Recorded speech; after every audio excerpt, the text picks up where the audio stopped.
Everybody, ROTL Lions UK, Matt and Ash here on the call for Lions at Texans. Detroit Lions 7-1 travel to the 6-3 Houston Texans, both teams division leaders at NRG Stadium in Houston. Ash, how you doing, mate? Doing good, doing good. Obviously, at least we know we can't be as bad as the Vikings on offense, eh? They were atrocious. How have you enjoyed your Sunday overall? Well, I've had a good time. Obviously, work till 3, came back, bit of gym, and then, yeah, watching the NFL. And as people can see by my name, I'm very upset at the Chiefs. I've been predicting it for the past couple of weeks. I was like, they're going to lose the next couple of weeks. And I was this close to being right. And then Mike Dana had to go and block that last second field goal. Hmm. We are going to take you through the play-by-play as we always do for each game. We're glad that you are with us. It's 1:10 in the morning over here in the UK, which means I have to be my withdrawn self. Yes, apologies for that. I also mistimed my pre-game snack of my homemade red hot chicken wings, so apologies if I look an absolute mess. During the stream, I need to eat. I'm really hungry. Let's go into the teams, and Ash, let's go through the inactives first for the Lions. Edge Za'Darius Smith, left tackle Taylor Decker, linebacker Malcolm Rodriguez, guard Christian Mahogany, tackle Colby Sawstall, tackle Giovanni Manu, and safety Lauren Strickland. No real surprises. Decker was announced earlier on. Smith, it was announced kind of before this, but confirmed now. I would say two big misses. Obviously, Smith is just a decision that they've decided to give him a bye week. Decker is going to be a massive blow. The rest have been inactive for some time now. Exactly. Yeah, Z, it was a shame that he couldn't go even on limited snaps, but they're doing right by the player, especially since hopefully, touch wood, all that, we're going to be making a deep playoff run, so we kind of need him. So to keep him nice and fresh, to let him have a bit of a chance of rest, fair enough. We've given him a bye week of sorts. Decker is, yeah, definitely a miss. I know he's had a down season so far, especially in pass pro, flashing back to the start of that Titans game where he gave up like 2 sacks within the first drive. But it is a bit of a downgrade to go down to, as we'll come on to in a minute, probably with the formations and that. Dan Skipper, who has never started a game at tackle, which is a bit of an issue. But obviously, we've got DeMarco Jones, who elevated in the practice squad this week, who does have some starting experience. So if Skip's struggling, we can put him in. Jones, people might remember playing quite well against the Chiefs in pre-season. So at least we've got something there. But yeah, it's a bit of a downgrade. But luckily, as people who read the game preview will know as well, and we'll come on to in a second with the Texans inactives, that right 10 spot right now for the Texans is a bit of an issue because their usual starter there is out. Yeah. Inactives for the Texans. We've got the running back Damian Pierce and edge defender Will Anderson. He's the big miss. Nico Collins was activated from IR very early on in his window, less than a week into it, but he has not been declared active for this game. Then also linebacker Jamal Hill, tackle Zachary Thomas, and cornerback Miles Bryant. Obviously, Anderson and Collins are going to be the two big ones. It looked like for all the world after Collins gets activated, why would he do that if he's not going to play the game, but he doesn't make it? Yeah, which is kind of a nice thing because Nico Collins is a damn good receiver. And also, I don't want egg on my face. I kind of said in my previous, it doesn't look like he'll be active. So I'm kind of glad I've been proven right there. But yeah, the big miss for them, especially considering the Decker injury, is Will Anderson, because he probably would have been able to prey upon whoever we put our left tackle. Obviously, we know it's now Skip. So having him out is a bit of a issue for them because Saul and Hunter's going to be good enough fight as it is.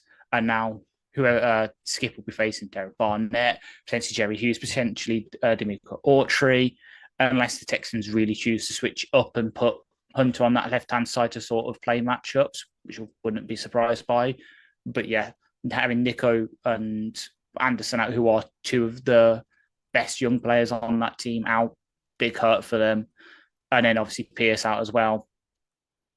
He's had a bit of an iffy career, hasn't he? He had a really good rookie season. It's been downhill from there. Like, it's a bit of a shame because I really liked him in that rookie season. So him being out, even though he was basically Craig Reynolds, kick returner, got 5 snaps per game on offense, roughly. Not really a big miss for them in terms of actual production, but in terms of name value. Yeah, completely agreed. Hey to everyone on the chat who's come said hello. If you haven't said hi, come say hi, get a shout out. We had some chat earlier on with the early slate from Wizard of War, Ed, Min, Alex. And then since we've gone live, Bob O'Lan from Melbourne, Florida, hello to you. Mike D. Barker, Mike the Marine Gunny, Grandize is in there, Mile Marker 301, Danny Mack, TJ, Dostil, Free Climb, Jonathan Foster, PK Jr., all of you, welcome. If you've got any comments throughout, do please feel free. We'll give them a shout out as they come in. And if you're at the channel, then I will see them much more easily. Let's talk about those teams. You alluded to that. I'll bring up the little scoreboard first. There we go. All right, so Lions offense looks like that with Dan Skipper, as you say, at left tackle. Goff is the quarterback. The skill players, Montgomery, St. Brown, Williams, Patrick and Laporta. Front 5, Skipper, Glasgow, Ragnow, Zeitler and Sewell. On defense, we've got Onzarike, Reader, McNeil and Mohammed. Likely Mohammed was being signed to the main roster now. The linebackers Campbell and Anzalone, Nickelback, Robertson, back 4, Davis, Arnold, Branch, and Joseph for the Arizona Cardinals. Arizona Cardinals? Oh God! Why do I think it's Arizona? That's so weird. Because you haven't updated. You hadn't updated the stadium on the thingy. It says State Farm. We're not at State Farm. We're at NRG Stadium. Dolt. And also because the Cardinals just absolutely whooped the New York Jets. Yes, they were on my mind. CJ Stroud, quarterback, skill position players, Mixon at running back, wide receivers, Hutchinson, Mechie, and Dell. Tight end is Dalton Schultz. Front 5, Tunsil, Scruggs, Patterson, Shaq Mason, and Titus Howard. On the defense, to try and remember which formation they run. It's a 4-3, isn't it? There we go. Yeah, 4-2-5. Yes. Nickel, like 90% of the time. Yeah, so front 4, we think there's going to be Derek Barnett starting in position of Will Anderson, Tim Settle, Foley, Fatou Kazi, and Daniel Hunter at the front 4. Linebackers, Henry To'oTo'o and Aziz Al-Shair. Nickelback, Jaden Petra. Back 4, Stingley, Lassiter, Ward, and Bullock. 2 strong teams, Ash, as I said at the top of the show, 2 division leaders. What do you think is going to happen in the game? As I said in my game preview, there is a lot of, at least to me, matchups in this game that are let neutrals, like their passing attack. Tank Dell's a good receiver. Xavier Hutchinson hasn't exactly been the best in terms of catching the ball, but he's still a big weapon on the outside. They've got weapons to attack us, but our pass defense has greatly improved. Our side of things, we've got really good receivers. They've got a decent secondary. Obviously, Derek Stingley Jr., Kamara Lassiter's been pretty good as a rookie. Jane Peacher's one of the best slot safety hybrids in the league, not named Brian Branch. Net neutral there. It comes down to the trenches and the run games. And for me, it's advantageous. I know Decker's out, but Skip, surprisingly, has actually been pretty good in terms of pass protection this year. People who read the game preview will know that he's actually graded higher than Decker in pass protection so far this year, admittedly on 8 snaps. On the other side, their offensive line, especially that interior, has been a bit of an issue. They've been giving up a lot of pressure up the interior. Hopefully, for their sake, into the moves with Struggs going to left guard and Patterson coming back from concussion and going in at centre will help stabilise that line, because honestly, the 2 greens have been playing there, so Kenyon and Kendrick, have been abysmal in pass protection, like 2 of the worst pass protecting guards in the league so far this season. So anything should be an upgrade on that. But obviously, that is, if I was Terrell Williams and AG, I am lining Liam up over the left guard, just constantly, just go, because even if it is a bit of improvement, they're going to take a couple of snaps, a couple of series to get used to their new positions. That's something we can prey on. If we can get interior pressure on Stroud, force him to make errant throws. We've got 2 of the best safeties at intercepting the ball this year. Like, So for me, it might be close, but I can just see us forcing a few more turnovers, getting a few more yards on the ground, and that'll be the edge that wins us the game. I just have no idea how this is going to go. Like, it's weird. So I think the Lions should win handily. I think you're right about the advantage on the offensive line, and I do think that'll pay. But you're right, that defense is overall really good, especially that back seven. I'm a big fan of what they have at the linebacker position in Alshire and Henry To'o. I think they flow to the ball really nicely. I think they fill up in run defense quite well. Obviously, that back four is really good, and then Petra is second best nickel in the league for me, potentially. So it's strong. Can we grind them down is going to be the question. If we can win on the ground in the run game, then this game is going to be over. And if we have to win it through the air, we can obviously do that.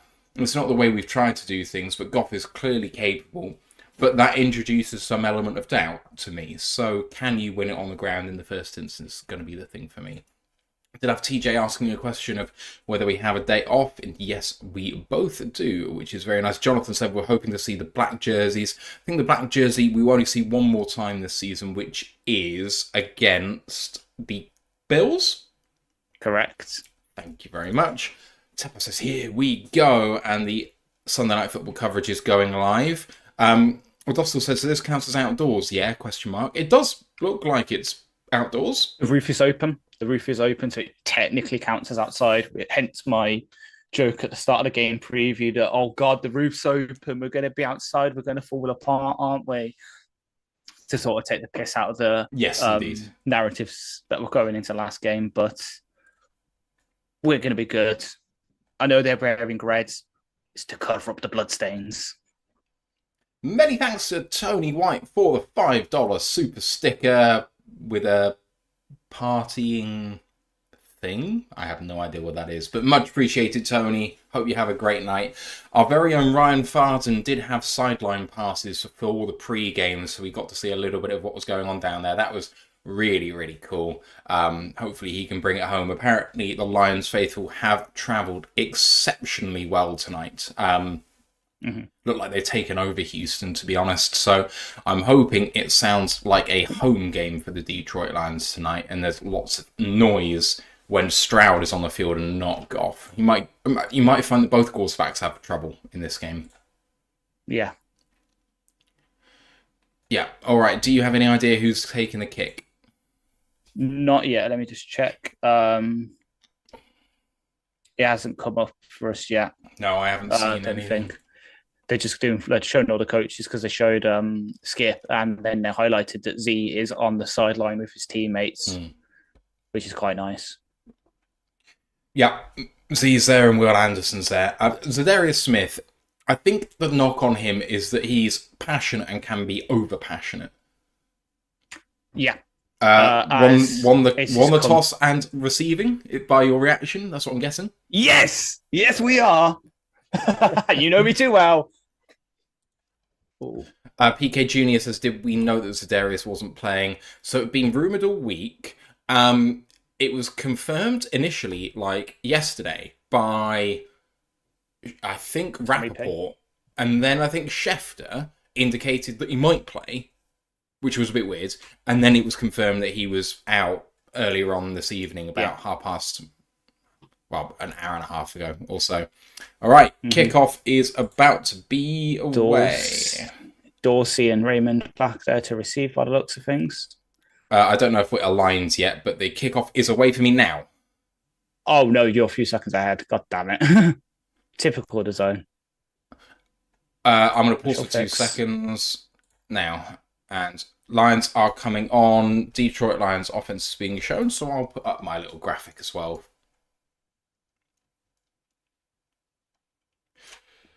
Dan Skipper giving a Monday Night Football intro. Fuck yeah, guys. We are through the looking glass. There he is.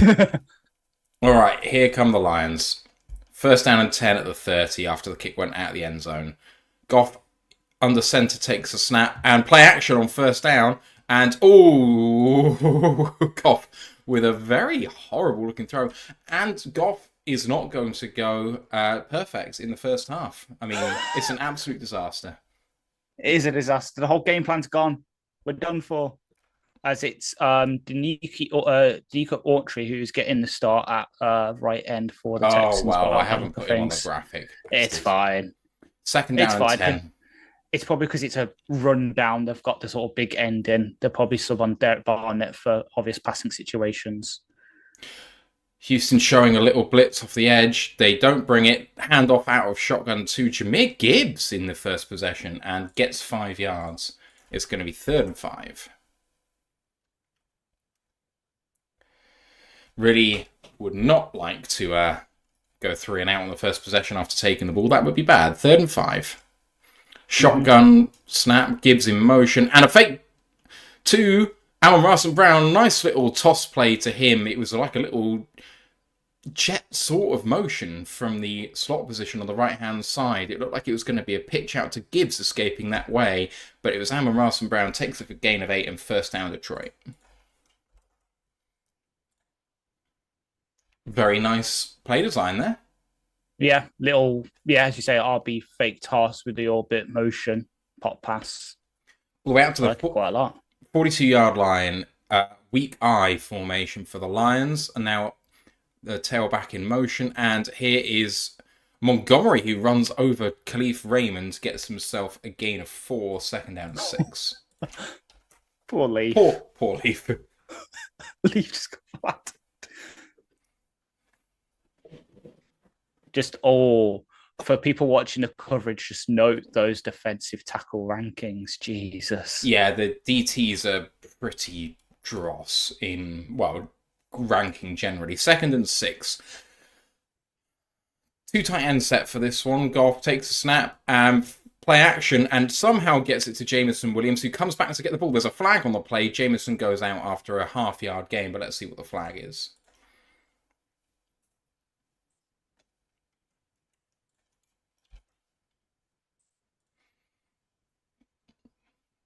One of my favourite referees for his clarity of calling.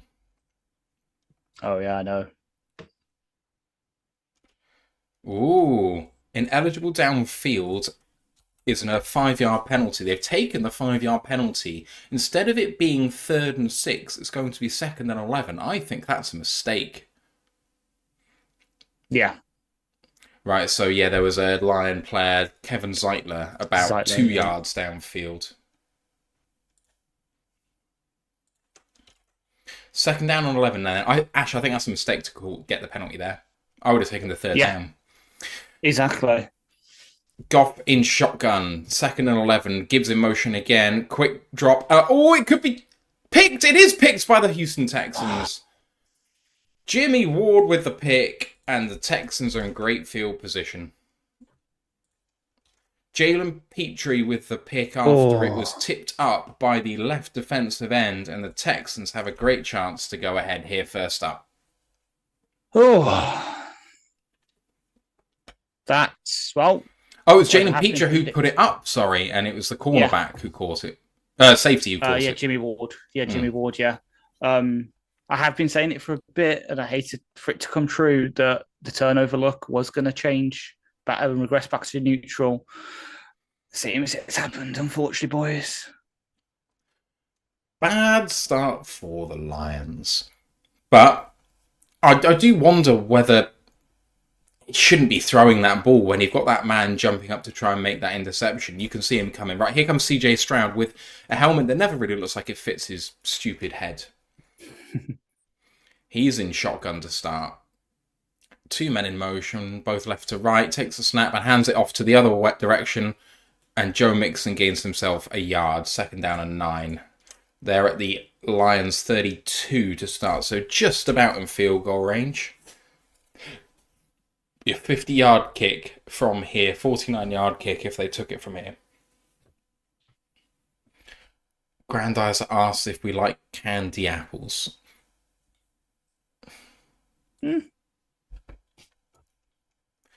Yeah, I can back it. I'm trying to be healthy though, so not so much candy for me these days.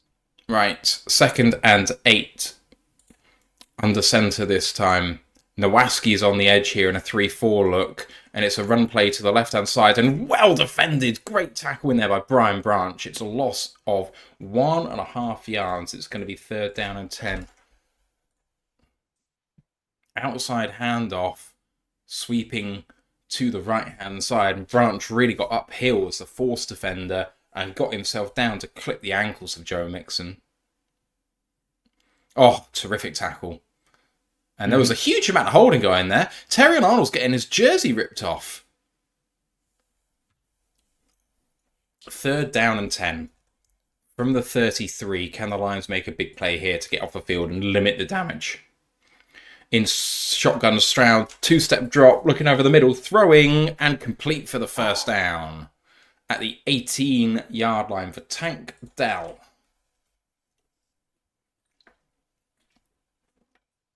Less than ideal, that. Up against Terry and Arnold. And then they transitioned him man-to-man, so Meek Robertson had Tank Dell, and very physical on the route, Meek. Almost could have got pings for illegal contact there, I think, Ash. Yeah.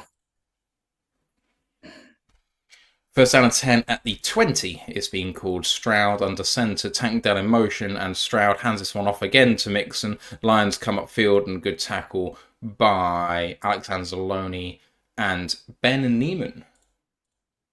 Gain of 2, 2nd down and 8.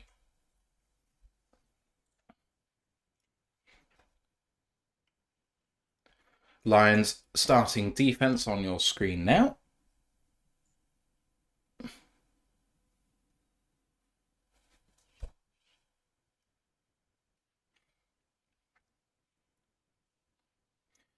Second down and 8 from the 18. Stroud under centre with 4 receivers to the left. No, 3 receivers to the left, sorry. Stroud takes a snap and handoff to Mixon, tries to get outside Amik Robertson, and Amik does really well. It wasn't Amik, who's 23. Carlton Davis. Huge tackle for a loss there for the Lions. It's going to be 3rd down and 13. Oh, minus 8. 3rd down and 16. What a play, Ash. Yeah, that is how you hold the edges of a corner. Just get there, sit there, force them back inside, and force them backwards if you can. The first person there, apart from Carlton Davis, was Ali McNeil. I mean, that's amazing, flowing to the ball from the defensive tackle position. Yeah. So he just breaks off because he was lined up over the right guard. Just breaks off as soon as he sees it, and then here's a snap by Stroud, 3rd and 16. Lots of room. He's going to rush for it. He's going to throw, and Amik, it can't stop him. It's a gain of 17 on 3rd and 16, and it's a 1st down and goal. John Mechie. Stroud coming up in the pocket, and what the hell happened? Lions players just lost who they were covering. Yeah. I think Amik thought that he needed to help out deep. So flowed with the defender deep and actually ended up giving up the 1st down and goal. Yikes. Yeah, he was just caught. Yeah, he was just caught in 2 minds and didn't see Mechie sort of, as you say, flowing out. 1st down and goal from the 10. Stroud under centre. Takes a snap. Fake handoff. Looking for a quick one outside. Anzalone with a great tackle. Gain of 2. 2nd down and goal from the 8. Dalton Schultz, by the look of him. No, Cade Stover.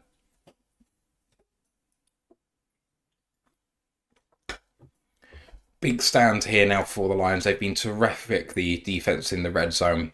Have to limit them to 3 here.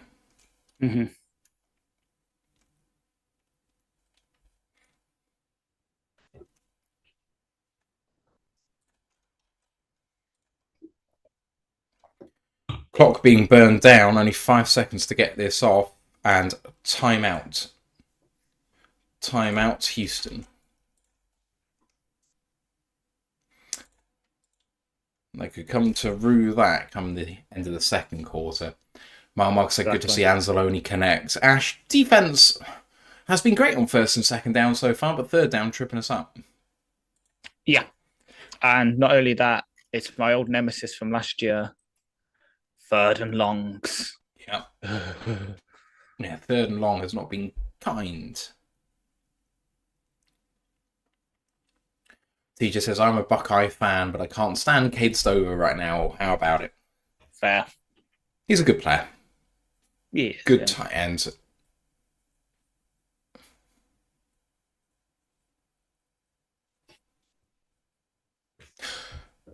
Also, just for Grandizer's sake, said about candy apples, I'm just thinking about toffee apples here in the UK. It was bonfire night a week ago, basically, and toffee apples are a staple in that celebration. Here's the second and goal snap, and it flips out. Oh, what a play by Houston. Easy touchdown. Branch was blocked fantastically there, and Joe Mixon's in for 6. That was the key block. Branch would have had him, but they know exactly who they need to block. They get the block in. It's perpendicular to the line of scrimmage, so there's no illegal block in the back. It's by number 2, that block for Houston. Give him a shout out. Number 2. Robert Woods. Bobby Woods. Trees. Good old Bobby Trees. PAT from the left hash.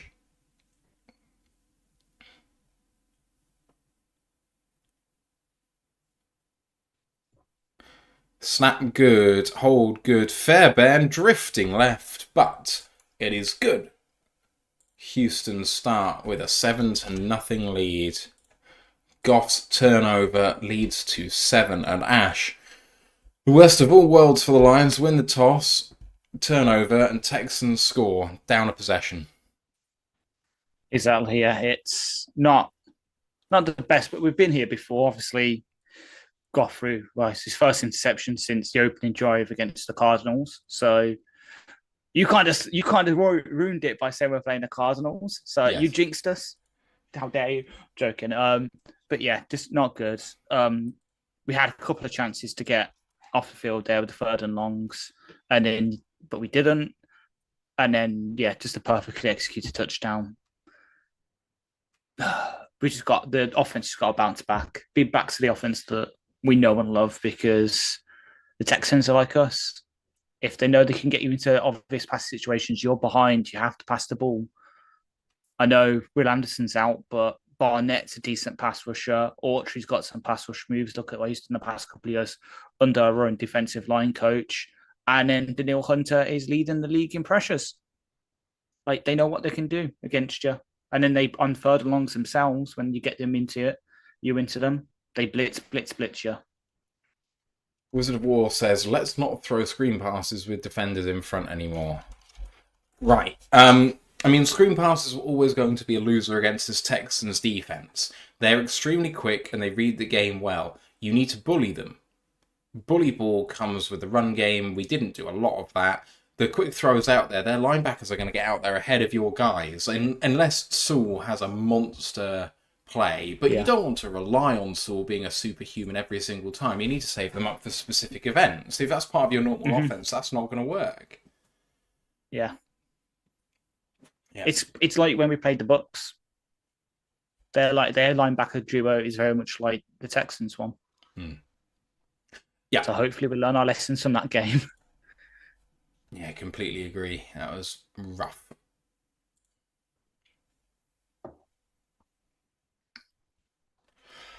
Oh, it's warm in this little thing. I'm just going to open my door. When my door's open, I have to be even more quiet.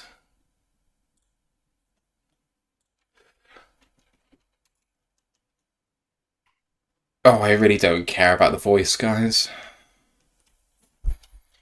Grandizer says I got the TV volume all the way down and Roar of the Lions all the way up. Appreciate that, my guy.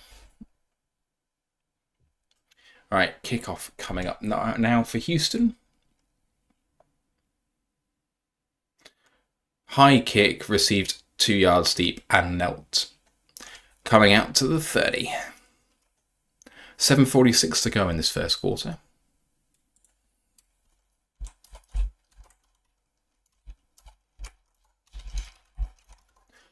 Mohammed is number 69. 69. You knew that mile marker. Right. Oh, Alan Robinson's on. He's very notable, isn't it, when he's on the field? Mainly because he wears the long sleeves. Yeah. Goff. But he's got that number 5. It's nice and easy to spot. Oh. Montgomery, good tackle by Jalen Petra. 2nd down and 10. Petrie, not Petra, sorry. Petrie as in... Like a dish. Petri dish, yeah. It's Petri dish, no? It's Petri dish. Is it? Yeah. But it's PE. So I swear it's it's Hungarian, isn't it? Goff, play action this time, looking to throw, going deep, going for it. Oh, and it dropped interception. Derek Stingley Jr. had it in his hands, but dropped it. Trying to go to Jamo, who had the step on him, but the ball just kind of died, Ash. Yeah. I mean, Jameson Williams did have him, but Stingley broke on that perfectly. If Jamo kind of boxes it out and makes sure only he can get it, then that'd be good. If he slows down a little bit, he might even draw the DPI, but he try and runs onto it at full tilt and almost causes the interception in a way. 3rd and 10. 3 seconds to get this off. Goff asked for it, and they're too late. But they're not... Oh, it is blown dead. Thank you. Delay a game on the Lions.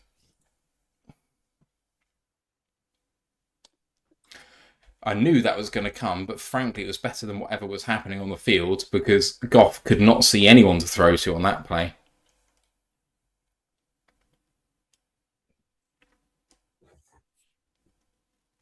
Oh, this does not feel good. It doesn't feel. It doesn't right. Yeah, it's not firing it, is it? Right, Goff is an empty now. Khalif Raymond on the field. And Montgomery was wide, now checks back in at running back. Goff in shotgun, takes the snap now. 5-step drop from shotgun, under pressure, quick bullet to Sam Laporta, but he's going to get swarmed by Houston Texans. Gain of 4, but it's going to be 4th down. Sorry? He fell on the route. Might have had a bit more room if you just didn't trip the top once and then get him. Right, well, the Lions are going to at least have better field position this time for their defensive set. And Goff only just got away with a strip sack there. So close to getting his throwing arm hit. Jack Fox is on the field. And he punts, and it's not a great punt, very short on a bit of a line drive, and a great tackle to save the touchdown. Oh my god. Oh, that was close, Ash, to breaking it. Yeah. What on earth was that from Fox? There's some bad juju on this game. There's some bad juju on this game. I can feel it. I don't know why, but I kind of half expected us to go for a fake on that punt. Oh, yeah, I was thinking that as well. I was sitting there, I was like, are we going to do it? Like, it does...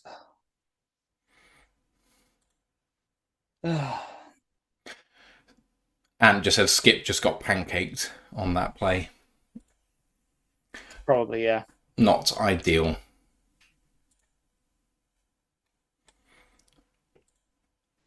This just feels ugly at the moment. Mm-hmm. Ugly, ugly, ugly. Just so you guys know what the Lions announced not yesterday. Yeah, it was yesterday. The roster moves that we made. So the defensive lineman Isaiah Thomas, who we claimed off waivers, he's been waived himself.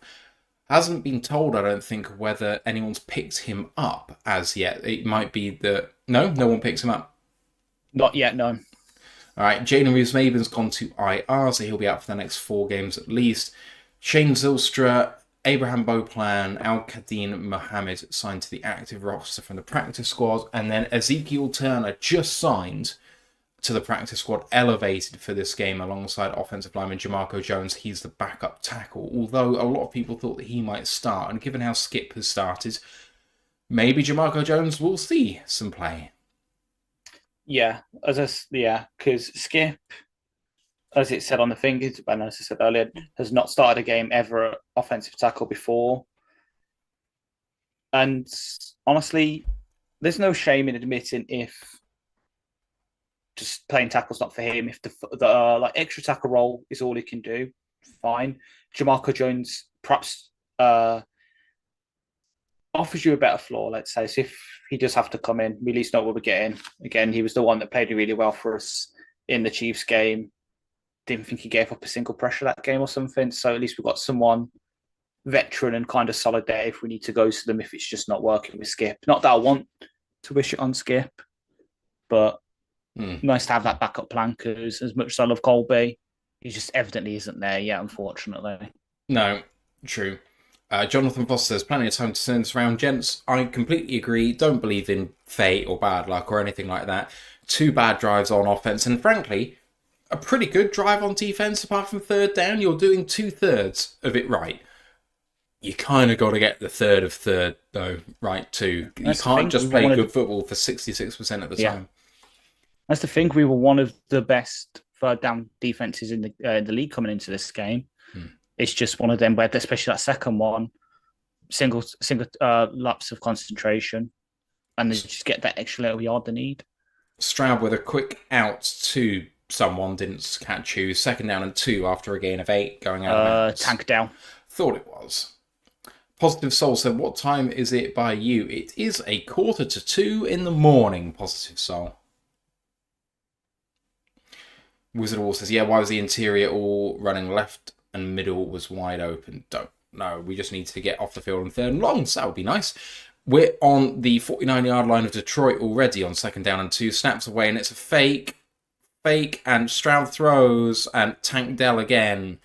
In coverage was Carlton Davis, but it's a gain of about 10 and a 1st down for Houston.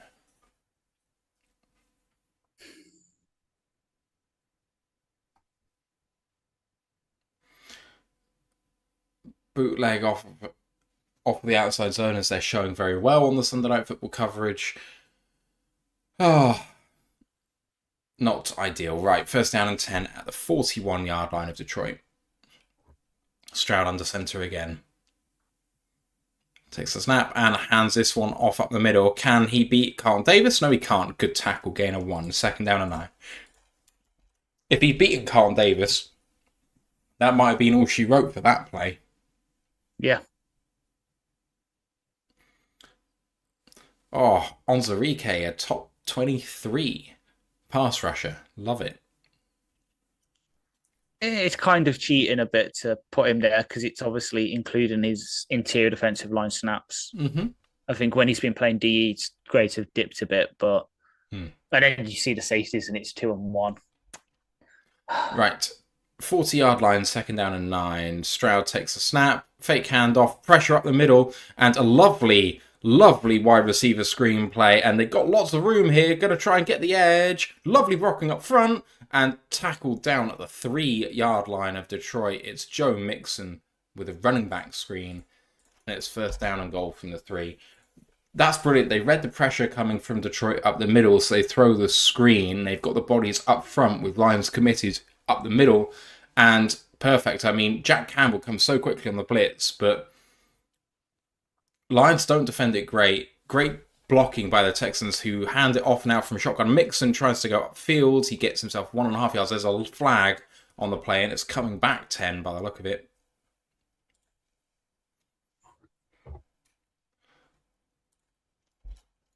Holding on the offense on Juice Scruggs, and it's going to be 1st and goal from the 13 now. Great blocking by Houston, Ash. You just got to stand up and applaud that one. Yeah. Not fun. This is not fun. Really not fun so far. I'm going to try and appreciate the game for what it is. Yeah. It was a heck of a good play by Houston. Right, 1st down and goal from the 13 now. Lions have got a chance here with Houston slightly backed up to get off the field, limit the damage again. Stroud with the handoff to Mixon up the middle. A great tackle by number 93, Josh Pascal. Gain of 2. 2nd down and 11.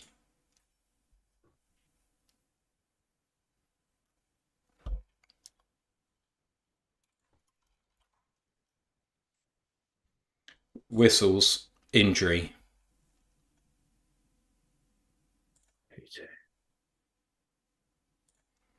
Tunsil is injured and down. He's walking around under his own power, gingerly. He's going to have to come out for a rep. Blake Fisher time.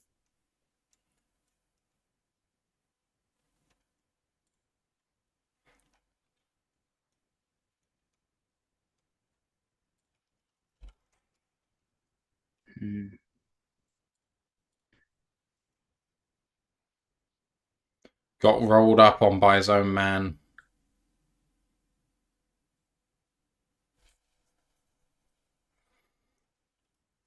Right, Blake Fisher in the game, then at left tackle for the Texans. Rookie out of Notre Dame, second round. Second down and goal from the 11. Stroud in shotgun. Mixon goes left to right. Takes a snap, looking left, going over the middle, stepping up in the pocket, throwing towards Mixon, incomplete. Third down and goal from the 11. Big chance here for the Lions to get off the field. This would feel like a win, Ash, to hold him to 3. It really would. It really would. Just need something, just a little bit of momentum. And I bet Jeremy Reisman just like shivered in the press box if he's there.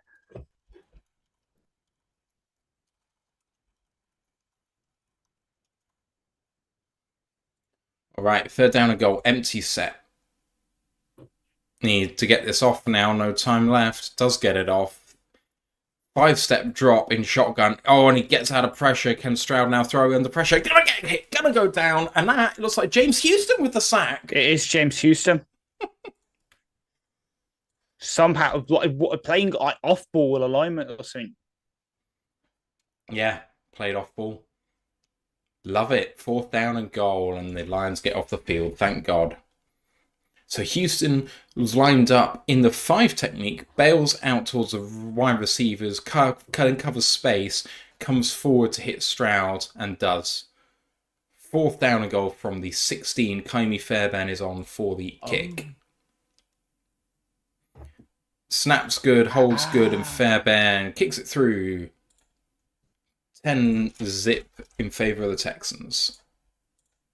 So I think Houston, to go back to that, I think he was playing Sam. He lines up, as he said, in 5 technique, drops back as a QB spy. AG, who has been, and Shepard have been adamant, oh yeah, we don't do QB spies, just did a QB spy.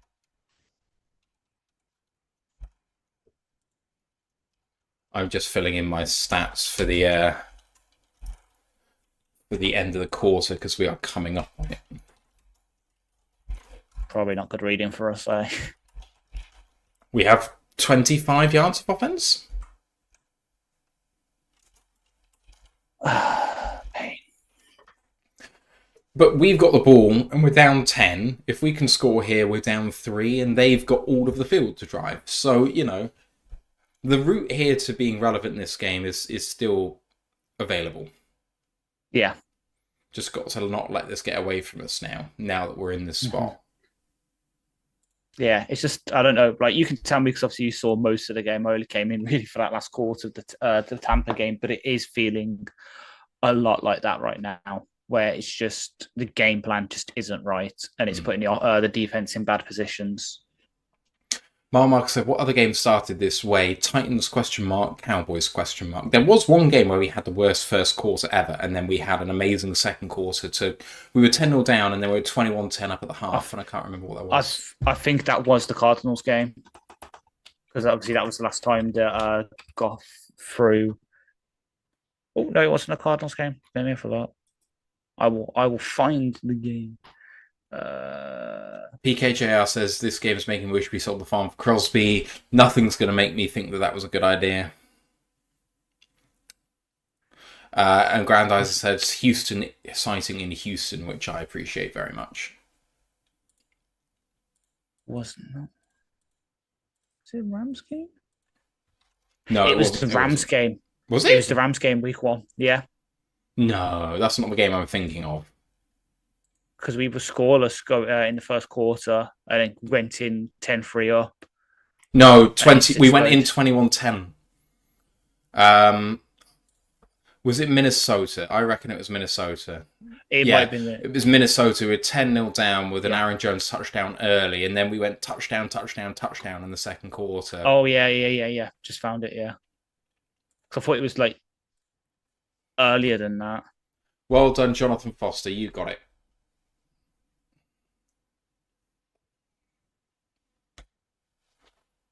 Right. 2:09 to go in this first quarter. Houston kicking off to the Lions. They are trying to kick it to the goal line, but they keep failing by about half a yard. That is down in the end zone. Lions are coming out to the 30. Can the Lions get some offense going? Because Houston have come out of the traps very, very well. Mm-hmm. Oh, wow, that's not bad. Considering Amon-Ra has, relatively for him, a lack of production, being tied third in receiving touchdowns is very impressive. Yeah. I know other teams have been saying, oh, yeah, he's having a down year tonight. He's still doing really well. It's just we've been really well rounded and spreading the ball around. Jamo's become more of a target. Tim Patrick's emerged as the next receiver. Goff play action, but throws it away under pressure. 2nd down and 10.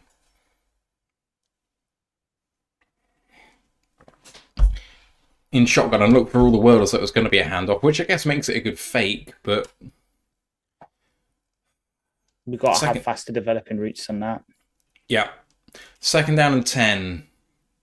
And I mean, inevitably, this has got to be a run now, hasn't it? Lions check into something different. They were in shotgun. Goff changes a play, goes under center. Goff takes a snap and does hand it off to Gibbs, who tries to bounce outside. Oh, really? Oh my God, what's Gibbs doing?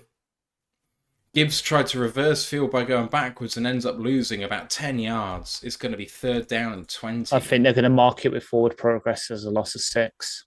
That's very lucky if they do, because he was going backwards.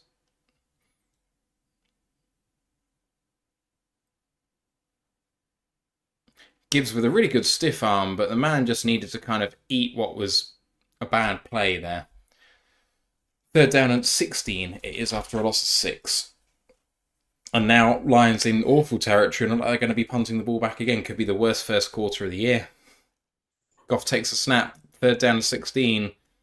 Throws over the middle. Oh, eventually a good catch. Bobbled in the air by Jamison Williams, but he catches it the second attempt and a gain of about 24-yard gain on 3rd and 16, and their first down of the game. Thank God for that. Ooh. Poor catch technique by Jamo, but he got there on the second attempt. But that bobble, if there's someone on the tip drill there, that could be going back the other way. Heart and mouth time, right? 47-yard line of Detroit here. Goff in shotgun and 2-step drop. Quick throw out to Gibbs. Got to beat one man, and he does. And then gain of 5.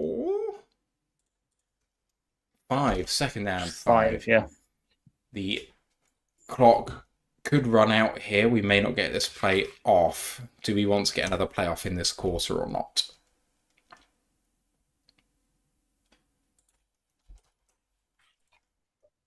I think this is going to run out here. I think so as well, yeah. 7 seconds to get this off.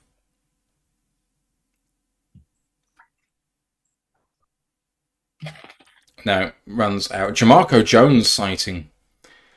Jamarco Jones was the 6th offensive lineman there. Weird with Skip in there that you wouldn't have Skip with Jamarco Jones filling in as the 5 effectively, but hey, what do I know? It's because when you come into 6 offensive linemen, you have to report as eligible, and then you have to take at least one play off, then come back in as a normal offensive lineman, because it's what happened with Penne with the catch against Minnesota a couple of years ago. Makes sense. All right, here are your stats at the end of the first quarter. Houston lead 10-0, and are led by CJ Stroud, who's 6-7 for 83 yards. Joe Mixon, for all him being brilliant on the ground so far this season and being the majority of the Texans' offense, has been bottled up. He's got 7 carries for 6 yards, but along with 8 which means he has 6 carries for -2 yards otherwise, but he does have a touchdown on the ground. He's also 1 of 2 for 36 yards on that screen pass. Otherwise, Tank Dell leads the team in the air, 3 of 3 for 29 for the Lions. Jared Goff is 4 of 8 for 43 yards and an interception. Jahmyr Gibbs on the ground, 2 carries for -1 yard. And Jameson Williams, 1 of 2 for 23 yards. Ash, it's not been our best start. It really has not been. And yeah, everyone's saying it now. I'm seeing on Twitter. This is reminding me of the Vikings game. Hopefully it works out like that, because otherwise I'm going to be very, very upset. It's been a bad week in sports if this happens. It's been a great week for Liverpool fans. Bastard. I'm not just talking about the Liverpool game, though. Arsenal drawing, City losing. It's been brilliant. Yeah. Currently the only bright spot is England winning the latest T20 against the West Indies. Other than that, I've been paying. But yeah, don't know what the game plan was in the first couple of drives offensive. The scripted plays just weren't it. Hopefully now we've gone off them. We're doing some of the stuff that will work, and fair play to the defense. Basically forced into the red zone on the first drive. Second one, hold them to 3. The offense has just got to pick up the slack, man. Like, we've been looking so good the past couple of weeks where every single phase was doing their thing. Kind of regressed a bit where the offense is slacking. They need to pick up the slack, because otherwise the defense will get tired. They'll start to mix and will start running over us. Like, I know he's currently got his touchdowns. He's got 1 in 5 straight games, but he has the potential to, if we let him, to break that 100-yard rusher streak that hasn't been broken in nearly 2 years. I want to keep that going, please. All right, 2nd down and 5 as the Lions come out of the second quarter at midfield. 2nd and 6 it is. Goff under centre, receivers all to the right, but now J-Mo in motion right to the left. Goff takes a snap and hands it off. Ooh. Sam Laporta almost coming from right to left, got the seal block, but not quite, and that held up Jahmyr Gibbs, and it's 3rd down and 6 after no gain.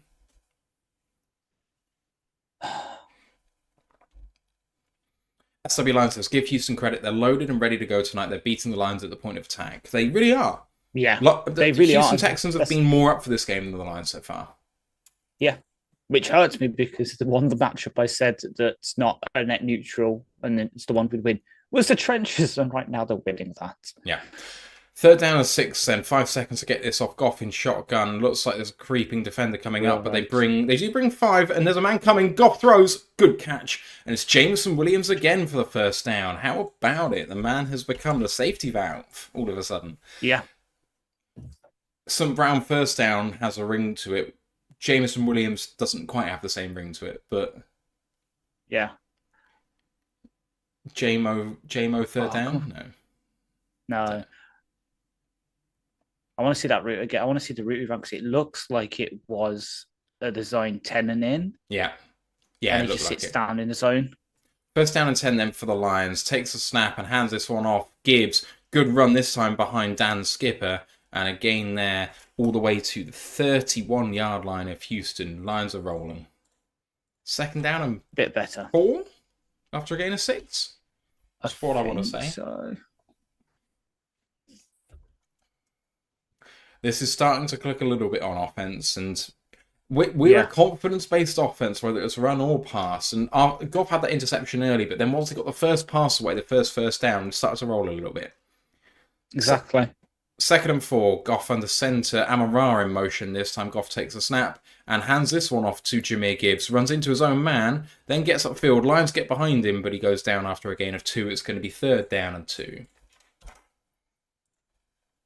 Yeah, just bumps into Brock, who's there trying to seal the edge for him.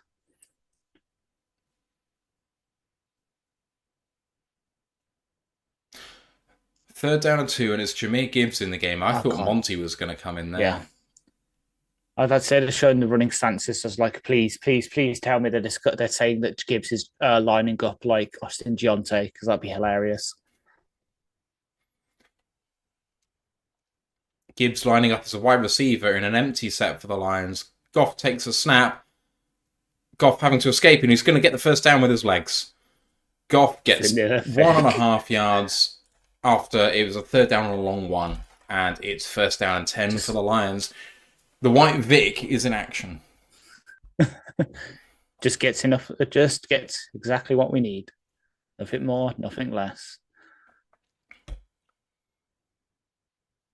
Well done to Jared. That was well seen and well executed. Alex, you know what? I was going to say, it actually looks kind of designed in the way, because the line all shifts left, sealing him to then go right.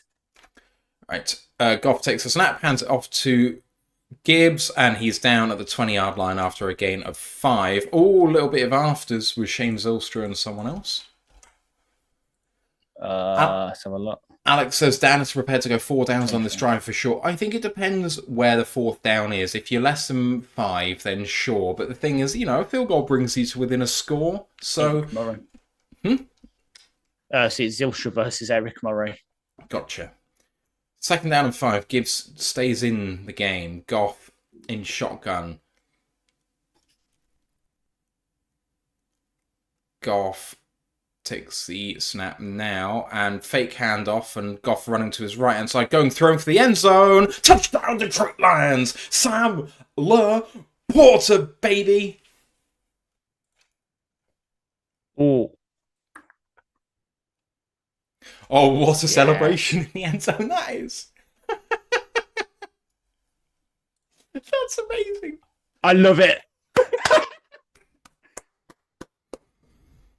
Jared Goff with a lovely designed run to his right-hand side on a play action. And Sam Laporta... The corner. Yeah, just caught a perfect corner route. And then the PAT. Love it. Snaps low. Really good hold. And it is good. 10-7 ball game. Lions are on the board. Jared Goff has a passing touchdown. And Sam Laporta is back, baby. Yeah. Good drive. Ash, good drive. Good drive. And that was a really good play for the touchdown. Just Laporta holds just for half a second to make the Texans think he's blocking, and then just runs that corner out perfectly, where he's just leveraging it. So he's just inside of Jimmy Ward, can use his body to box him out to bring in the touchdown. Good drive overall. We ran the ball out, shotgun quite a bit with Gibbs. It was good and bad, but they did get some yards. There were several 2nd and 5s in there after good plays. And then the passes all seemed to go for first downs. We've kind of seemed to abandon this horrible short screen passing game, and we've just decided to go down the field, and it seems to be working. JMO especially come up with some big plays. Yeah, exactly. As you were saying earlier, the Texans linebackers are really good at flowing to the ball. So you're doing the short stuff isn't going to really work unless, for example, it's that play to Gibbs where you have that extra guy there and you're drawing out eye candy there to get behind them, and then Gibbs can obviously force missed tackles like no one's business. So it's nice to see, as I said earlier, the scripted plays didn't really work. We found out what their defense is doing, and now Ben is calling plays based on that data, and it's worked. People talking about celebration. People are going to be talking about that one for years. Is this a new Dan Campbell Applebee's advert? Look like it.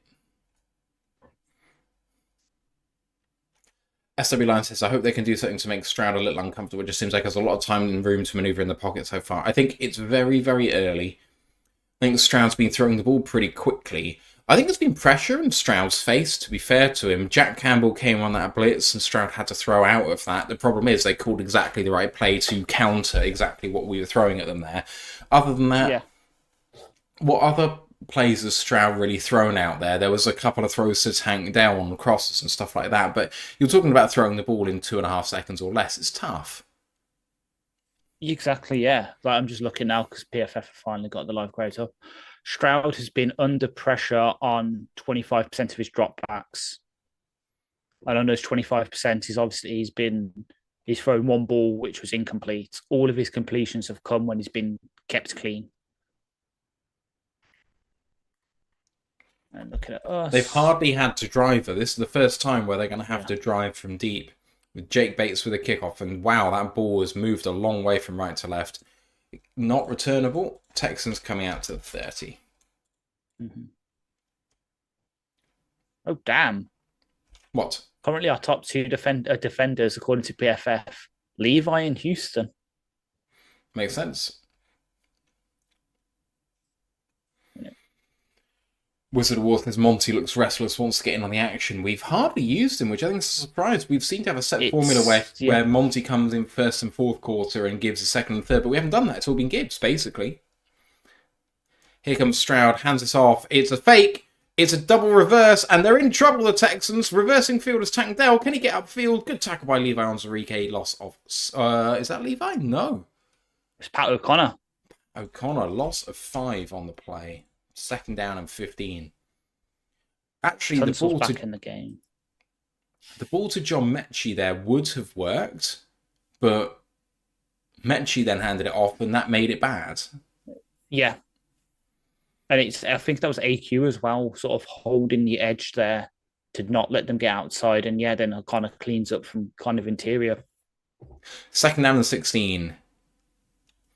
In shotgun is Stroud this time. Takes a snap. 5-step drop from there. Looking deep. Going for everything. Terry and Arnold with early contact. That's DPI. And they are getting a chunk play here. Terry panics and just attacked Xavier Hutchinson there. That was as clear as day.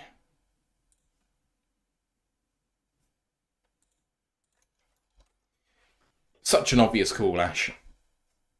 Yeah. The thing is, he's got the receiver covered. If he catches it, he'll be able to tackle him. So by giving the DPI, you're not giving him a chance to actually drop the ball. You've just guaranteed the yardage. I don't really get it. He gets there so early. I think he tries to time it coming down, to be fair, but... He does, and he just mistimes it. So obvious. 1st down and 10. They're all the way to the 35-yard line of Detroit already. We're making this easy for them, really. Hands this one off. Good pressure up the field by Josh Pascal from the inside. No gain, 2nd down and 10. It's shooting ourselves in the foot. Yeah. That's why we're behind. The interception's kind of unlucky. But then, admittedly, the penalty yardage is also pumped up by that 41 yards we've just given up, but it's just shooting ourselves in the foot. Penalties, the 3rd down where Meek just gives Dow too much of a cushion and he gets the 1st down. 2nd down and 10. Under center is Stroud at the 35 still. Takes the snap and fake handoff. Looking to throw quickly. Pressure upfield, but well blocked by Stroud. Oh, what a hit! What a hit by Brian Branch for the PBU against Tank Dell. Yes, sir. Yes, sir. I think that was Aleem just gets shepherded upfield on the pressure. Good work by whoever was up against Aleem to sort of box him out and force him up.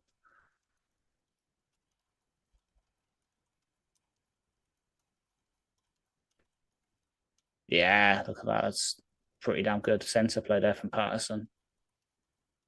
Really well timed by Branch. 3rd down and 10 for Houston now. 4 seconds to get this off. Stroud takes a snap. Handoff to Stroud. And well tackled by Lee McNeil. And that is going to be a loss of 4 yards. And that is going to make this field goal even harder. They handed it off to try and get a few yards to make it easier, and they've done the reverse here. This is pushed out to 50 plus. Yeah. And no, I don't want to pick on the guy, especially since he's got the sack, but they run it towards Houston. It's just Aleem absolutely blows up Scruggs. So Aleem with the elite 2-gapping technique there, he holds him straight in front of him, knowing he can move him either way, and then he comes inside for it. Perfect technique. Yeah. Here's Kaimi Fairbairn from 56. Snap's good, hold is good. Fairbairn drills it down the middle. Great. My fantasy team is thankful. Great kick. And Houston find themselves, Ash, up by 6. But I tell you what, if you said to the Lions after this start in this first quarter, you're going to have the ball down 6, I think they'd take that right now, driving for the lead. Exactly, yeah. It's still a one-score game, and that's the thing. I think we've learnt now, and as we saw, we held them to 3 there, held them to 3 on the last drive. That's all we need to do. Just turn those 3. If we can score 7, they can score 3. We're going to win this game, which I know is a bit of a, of course, Michael Owen moment, but considering, as you say, how we started that game, we didn't score. They scored 7. It looked a bit bad. Now we're starting to turn it around. The momentum's coming towards us, and just got to keep pushing now. Gibbs had his drive. Maybe put Monty in for a bit, mix him between the two. Sam's obviously caught in stride now as a touchdown. Get Amara a bit more involved. JMO's up to speed catching the balls. We've got enough there to keep this going. As you say, we score, we take the lead. We could put them out of sight if it carries on. Oh, man. Oh, doggone. Just, so take 7 here. Let's drive down the field, take 7, and then say to Houston, you got a chance to go 2 for 1, but don't you go 3 and out and give us a chance to go 8 in front? Because, I mean, it would be 21-13 instead of 21-10, but it would very much resemble that Vikings game if we can get a touchdown here. Exactly. I'm just waiting for PFF to update on the defensive things because I think Halim's grade's going to shoot her. Yeah, he had a really good drive there for sure. Yeah. Aleem just absolutely wrecked him there. It was great.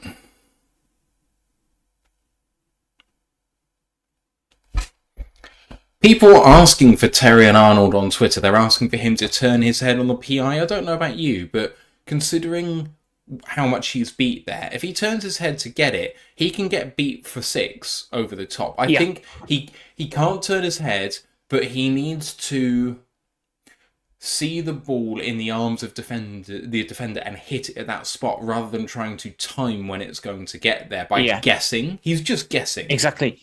He's guessing. He's got to, as you say, either wait for the ball to get in the arms and then slap it out, or get better at reading the cues of the receiver to know when the ball's just about to come in, which both are teachable. And I have more than enough faith that AG and Tashay Townsend can teach him that. Just got to keep it'll happen. He's just got to get the reps as well. We're talking about a first round rookie who's coming into a pretty a gauntlet of receivers. Like, you look at the guys he's had to face so far this season, pretty hard, because I know Xavier Hutchinson is a rookie, but we're talking about a guy who was, I think he actually won the Biletnikoff last year, which is the best receiver in college football award. Or at least he was definitely on the shortlist for it. Goff hands it off to Monty, contacted in the backfield. Monty fights back for a half-yard loss, I'm going to say, even though they said no gain on the coverage. Yeah. I'm going to call it. Yeah. Right. Wizard of War says we'll get a touchdown, and then Branch gets another INT. I hope so. TJ said I haven't been too keen on Arnold for a while.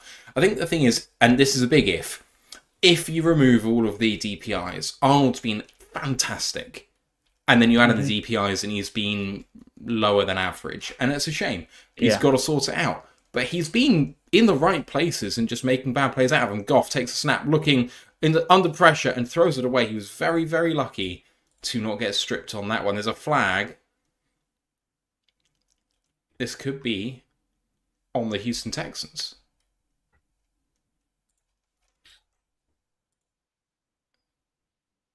Hands to the face on the defense gives the Lions a first down.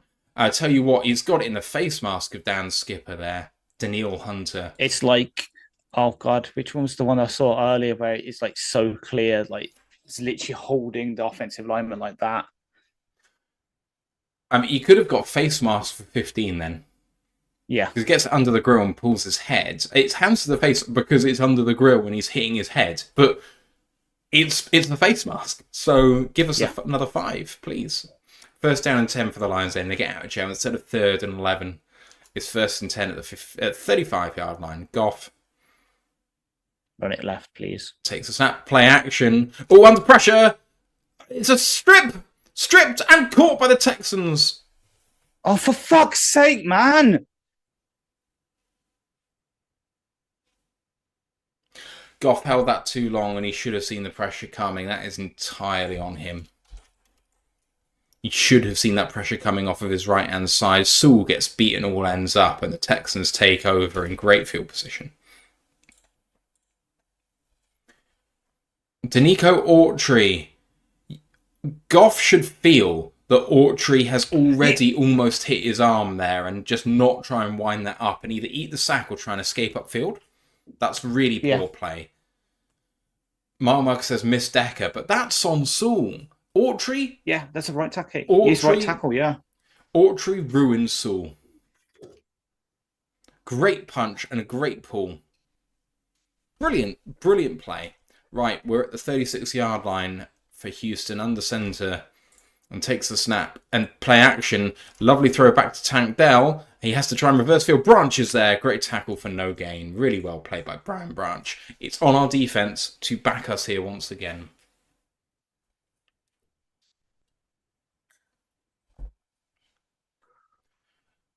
We can do this. We absolutely can do this. 6-point games, 2nd down and 9. Goff always seems to have one of these games here, doesn't he, where it's just everything goes against him. Yeah. And the question is, can he go on a 4-game stretch in the playoffs where that doesn't happen? You have to put 4 games in a row where it doesn't happen. Stroud in shotgun takes a snap and a quick throw, and Branch can't make the tackle in time. It's an 11-yard or 10-yard gain on 2nd down and 9, and it's a conversion, 1st down and 10, Houston. Mile Marker says he usually has 2 in a row. Bob O'Land says going to be just one of those days for Goff long. Maybe. SOB Line says Houston's playing clean game and the Lions aren't. That's a bad combination. I agree. I absolutely agree. But we are not out of this yet. 6-point game at our 25-yard line, then with the ball, and they get it to start the second half. It's not our best position, but our defense has bailed us out really well. Here's a 1st down and 10 snap in empty set. Stroud has to throw quickly and does throw quickly. And it's a gain of 8 for 2nd down and 2.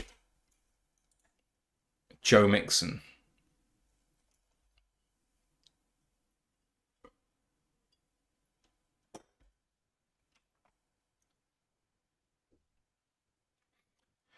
Free Climb says short field all game. They run a quick run up the middle, and that's 1st down. Great, big hit by Kirby Joseph. 1st down at the 11-yard line now.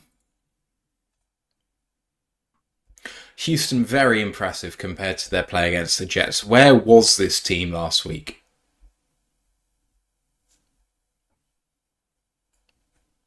Mile Mark said Monty wants the ball, ? He absolutely does, but the 2-3 times he's had it, he's done nothing so far. Houston can get a 1st down without a touchdown, but it's pretty close. Stroud under center and toss play to the left-hand side. Branch gets upfield, good blocking, but the Lions get the tackle for a half-yard loss in there. 2nd down and 11. They're going to say no gain, 2nd down and 10.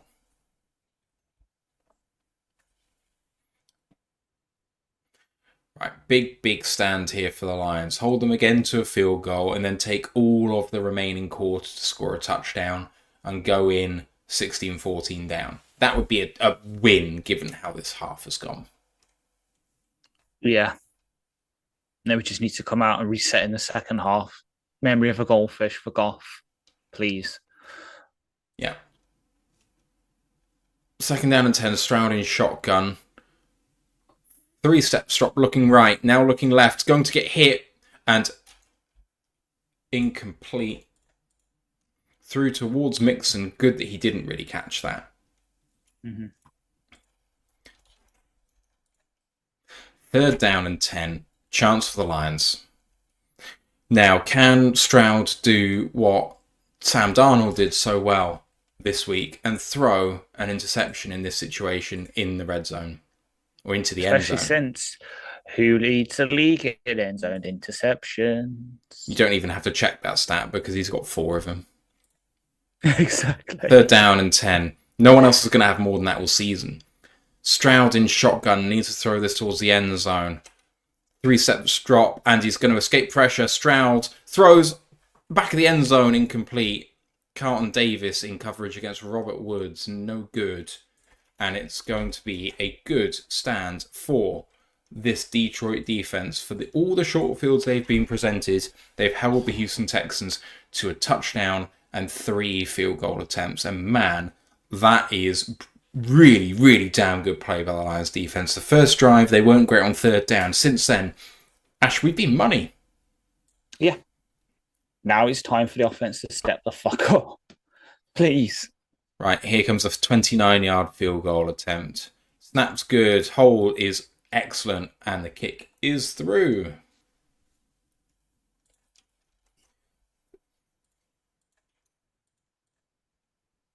(16-7) ball game. I mean, I tell you what, given even now as a 9-point game, it feels like the Texans have had their way with us more than that. Yeah, 100%. We are lucky the defense is playing so fucking well right now, because yeah, we could be in a serious hole right now. Huge hole. We should be double digits behind at least. It might sound like copium, but I mean, it can be true and not copium. Yeah. Joe Mixon leads the game in rushing yards and receiving yards for the Texans so far, which is not great. Sounds like they spotted a weakness in our defense. Yeah, right.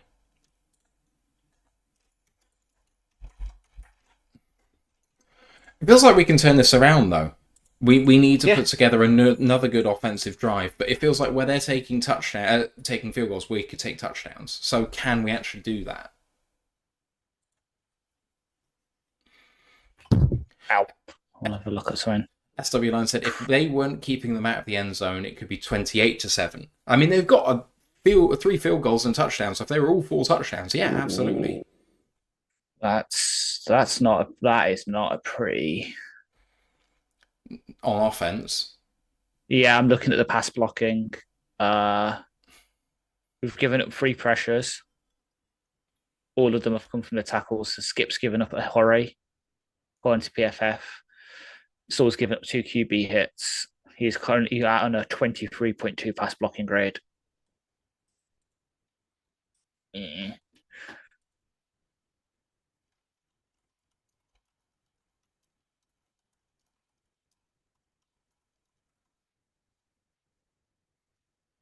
Guys, if you want to join our Discord channel, the chat is absolutely fantastic in there all week long, and especially tonight. Link's in the live chat right now. Hope you can join us. Lisa says, hey everyone, brutal so far. I mean, it depends which way you look at it. Our defense has proven it can stand up to Stroud and that running attack as well. I mean, we came into this game saying Mixon was key, shut him down, and you can win the game. And they absolutely have shut Joe Mixon down in the run game, and we just have been shooting ourselves in the foot on offense. That Detroit style pizza looks great on the coverage. Oh, I miss it. I miss it. 16-7 ball game as Houston kick off, and this one is just into the end zone. 6 yards deep. Touchback. Yeah. I've just been screwed. Well, so kind of speaking of Detroit pizza in a way, I've been screwed over because not only has the only place that does it in Nottingham closed, the Little Caesars that's in Nottingham has also like shortened their delivery boundary, so I can't get it anymore. It's up to be you. It really does. There's no Little Caesars in Bristol anyway. 1st down and 10 at the 30-yard line for Jared Goff. Takes the snap and hands this one off to David Montgomery, who just runs downhill and is contacted only a yard gain versus the number 0. 2nd down and 9. Aziz Al-Shayir. Yeah.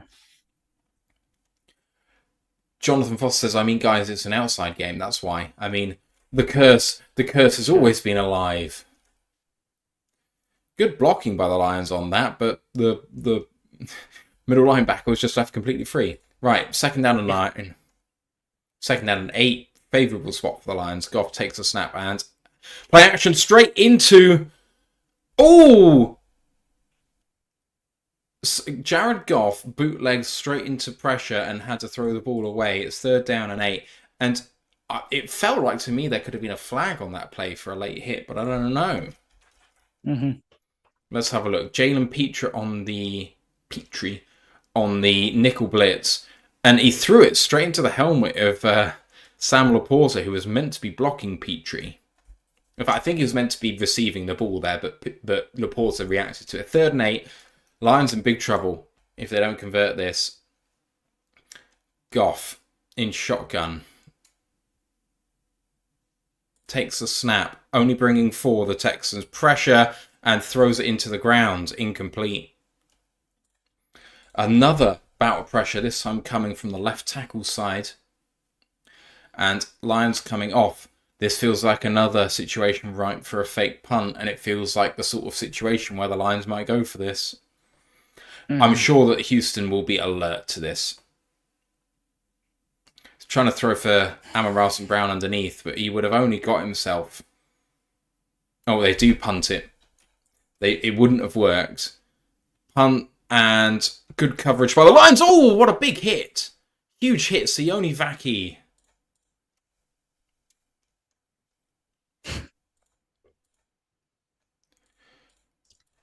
I love him. We missed him last week. I'm going to say it. Oh, what a big hit by Sione Vaki. Ooh, that's what my name looks like on the back of a Lions jersey. How about it? I could actually buy my jersey with my number and it wouldn't be self-indulgent. There you go. This is let's have a look. Pressure grades.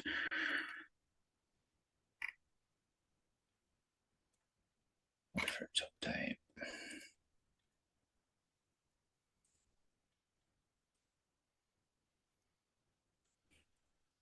Oh, Marcus says, Vaki, nice. Tepper says, our O-line is getting manhandled. They really have been.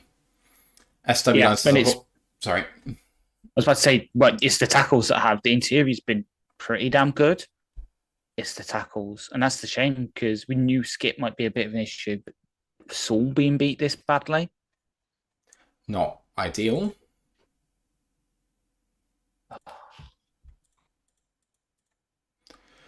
What else did we have there? Sorry. Mark says, I think they miss the solidity of Decker's presence. Teacher said Decker should be left tackle. Disagree. I don't think you move the league's best tackle from his position. He's right tackle. Exactly. He's historically been worse at left tackle, which is why even though it's not coming great right now, that's why in my game preview I said we need to keep him on the right, because number one, he's better there. Number two, Hunter lines up over the right tackle most of the time. Do you really want to be sticking Skip in front of the league's leader in pressures when he's already doing badly against Nico Wardry and Derek Barnett? Mark said, my man got to be willing to take a sack. Agree. The 2 times he's given the ball away, he really should have just eaten the sack. Mm-hmm. Jonathan says edge pressure is killing us. Absolutely. SW said, I thought Houston Stadium was domed. Is it a reclining roof? Yes, it is. The roof is open. It also says, going to be tough to win this game unless the Lions' offensive line picks up his game. This is the sort of adversity that you need to overcome as a playoff team. This is what other playoff teams are going to do to you. So this is great for us to experience right now, because apart from the Bills game, I don't really see an experience like this happening the rest of the year, and we are not out of this game. Bills, and then maybe San Francisco, week 17. Oh, and no, buddy. What? He's just tweeted Saul needs to move to left tackle. No. Right. Lions are on defense at the 33-yard line of Houston. Stroud under center. And play action again. And pressure up the middle. Stroud going to try and miss him. Gets hit. And... oh, Nowaski, did he have it? Nowaski thought he had it, but it was incomplete. Pat O'Connor with a huge hit. Pat O'Connor with a huge hit on Stroud. Stroud was down, I think. Stroud was down. It is a sack for Pat O'Connor. Yes.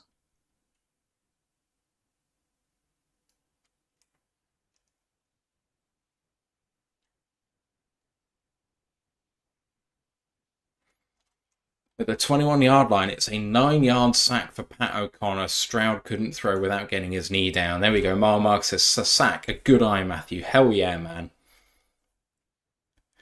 I love my guy. Pat O'Connor has brought it since he's come in. He's looked good. Yeah. 2nd and 22, sorry.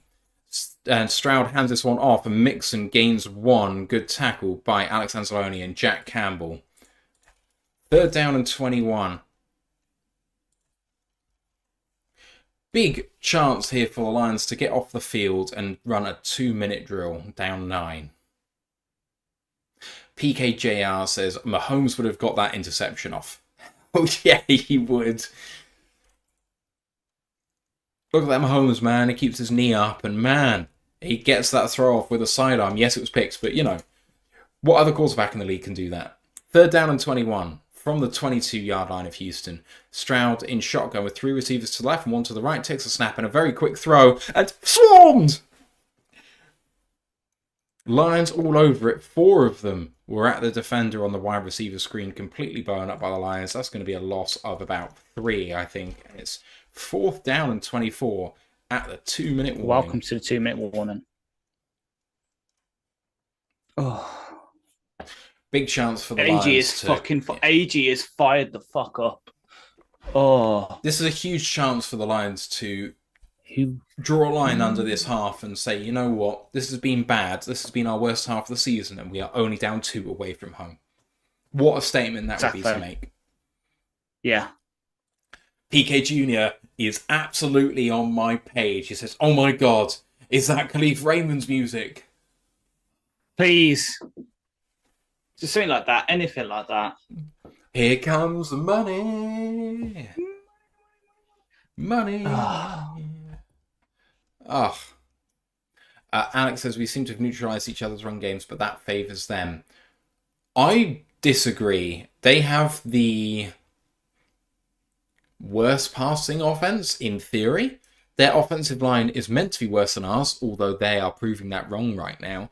Our receivers are better than theirs, the ones that are on the field. If they had all of their receiving weapons on the field, maybe that would be more of a competition. But in theory, Amon-Ra and J-Mo should be light years ahead of what they've got. Tank Dell is a good slot receiver, but he doesn't hold a candle to Amon-Ra. Tank Dell had a really good start to the season last year. I don't want to put him down because that's not what I'm trying to do. But Lions receivers are better. Goff has been playing the best. He was someone's mid-season MVP. Was it Fox? No, it wasn't Fox.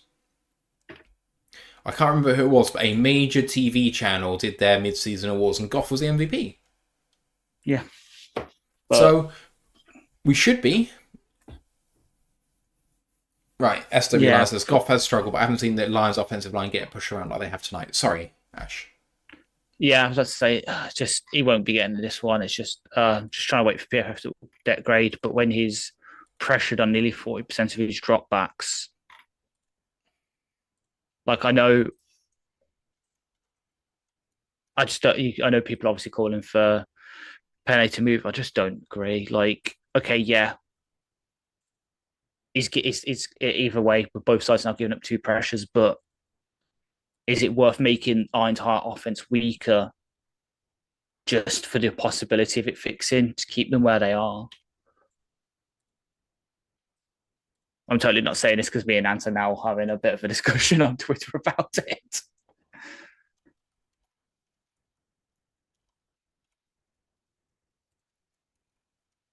That's the thing. Even if Saul's doing badly in pass protection, still grading pretty well in run blocking. It's technically not our worst offensive player. Right, here comes the Houston punt team on 4th and 26 from their own 17. Townsend with the punt, kicks it high, good gunner room. Raymond receives it at 21, and he's going to get swarmed, and he's going to go down after a loss of 2. Brilliant play, brilliant coverage. Townsend is one of the best punters in the league, and that is Holman. I don't know who he is, but that is a special teams play that very much resembles what the Lions do best. Yeah. To be able to take it, though, it's just the Texans allowing us to get a few more offensive yards, Are you saying that they've allowed us to do box score padding? Yes. Excellent.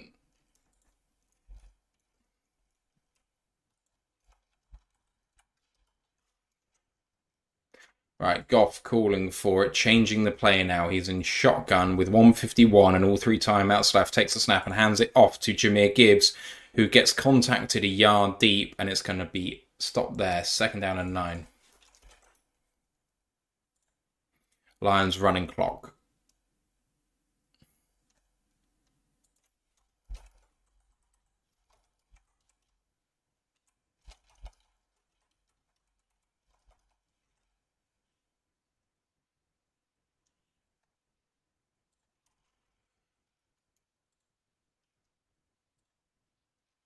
Chris Collinsworth is a fool. 2nd down and 9. Goff takes a snap and he hands this one off as well to Jahmyr Gibbs, and he gets contacted again a yard deep. It's going to be 3rd down and 8. Houston take a timeout. This is Houston putting their foot down on the throat of the Lions.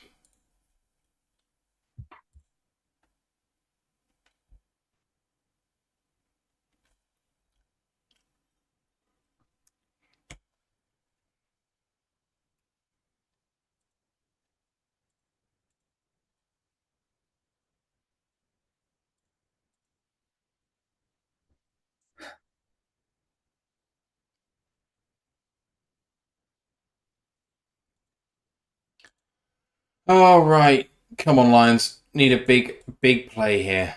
Please. Please. 3rd down and 8 from our 21. 1:09 left in this half. Are they bringing the blitz? They do bring 5, but a different 5. Pressure up the middle. Goff throws incomplete. Looked towards Sam Laporta, but had to throw too quickly, and there are no flags, and the Lions are coming off the field here. He had to throw it in 3 seconds because Foley Fatukazi was coming through the middle. Tim Settle, sorry. Correction.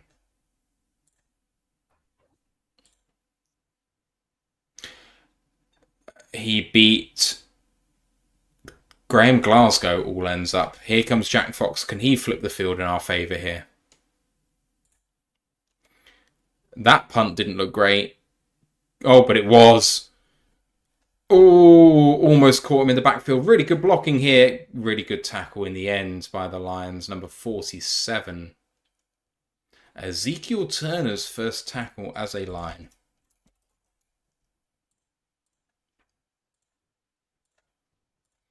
.54 seconds left and 1 timeout for Houston. More than enough time to put more points on the board here.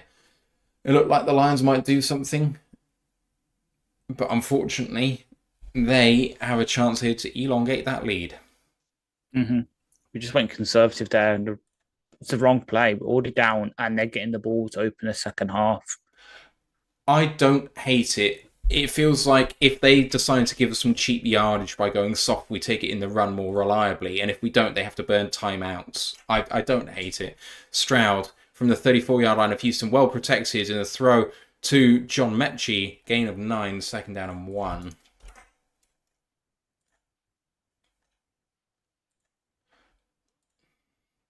At the 43-yard line, Lions get down now. Take the snap. Stroud looking over the middle. Great throw. John Mechie runs into Terry and Arnold, who body slams him. It's at the 31-yard line of Detroit, and timeout Houston. There are no more timeouts, and there is 29 seconds to go, and they've got 31 yards to get, Ash. This is what I wanted us to be like when we got the ball just. They're playing on the front foot, and we're just not, and I don't really understand what it is, but Stroud is just... Exactly. The chemistry's there with his receivers, and their defenders just covering better than ours. I don't know if maybe we're playing more zone, and they're just picking it up a lot better. Potentially, but at the same time, like, that's an aggressive play. They're already up. They should, like, other teams right now will just have the ball, be running it out or kneeling it, get into the half. They're trying to put they're doing to us what we usually do to teams. And I don't know why we're not trying to wrestle back control by being aggressive. Instead of that drive, we go conservative, run. And then they put us in a further long, which they blitz on. So we have to get rid of the ball quickly when our offensive lines would have been doing badly. And now they've got a chance to stick another 3 on the board. Stroud looking to throw, going towards the corner, and a really nice throw, and it's out of bounds at the 15-yard line after only 4 seconds coming off the clock. First down and 10 again.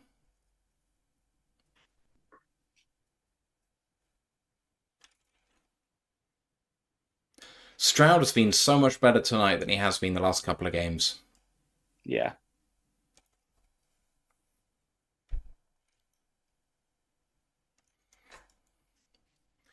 First down and 10 from the 15, 25 seconds to go. So they potentially have 4 downs from here if they want it. Stroud in empty takes a snap. Lions with pressure. Hits Stroud. Thrown towards the corner. Incomplete.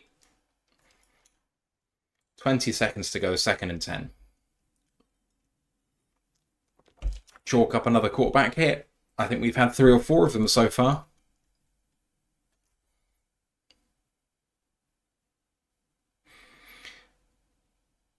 Second down and 10 from the 15. There is time for Houston to get a spike in if they convert here for a first down.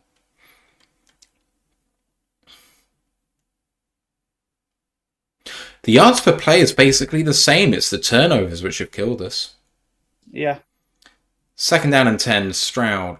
5 yards deep in shotgun. 1-step drop and a quick throw to the outside and incomplete.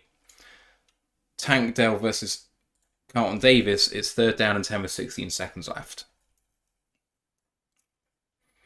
Should still have time to get a spike in and then get the field goal if they convert for a first down in field. So, got to defend all of the field here, Lions. Just as Chris Collinsworth says it has to be in the end zone. I'm pretty sure it doesn't. Exactly, they've got the front foot. They could easily, as you say, they could run this. Yeah, run this, quickly spike it with 1 second left on the clock, kick the field goal. They go up 9. They go up 12 points. Stroud is going to throw, though. From shotgun, he steps back, throws for the end zone.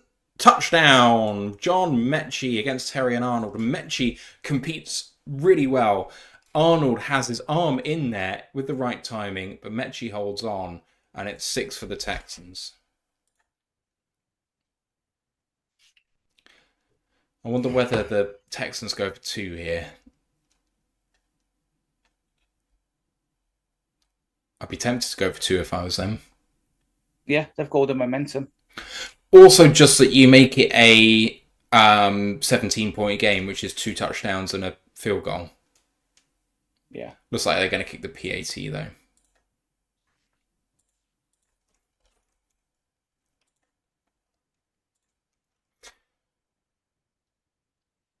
Snap is good, hold is good, and the field goal is through. PAT is through. Houston are up 16 and receive the ball in the second half. This is close to disaster territory. Let's have a look at Arnold here, because I think he covers this really well against Mechie. Oh, he gets the arm right in there at the right time. Lesser receivers would drop that. Oh, he gets unlucky.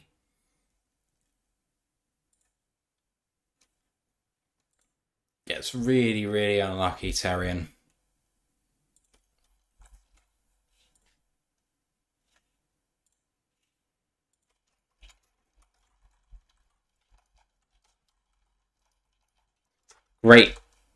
Great drive for CJ Stroud. And John Mechie has been fantastic tonight. If anyone deserves it, he does.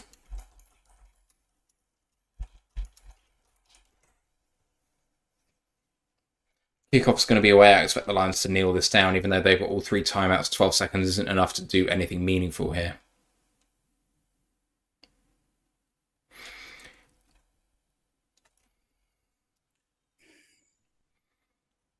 Maybe you can throw one ball deep. You have time to throw one ball deep, get a timeout, and get a field goal, but that is maybe your only shot. You need to go for everything on this one play. So maybe you run 4 verts and hope for the best. But exactly, they know that. They're going to tee off against it. They'll do, remember what we did against the Vikings, Hail Mary. They'll do that. They'll blitz because they know that time's on their side. Lions are running maybe 4 verts here. Let's have a look. Oh, Sam Laporta chips. Goff throws. Good throw over the middle. And Lions, you've got to put the time back on the clock there.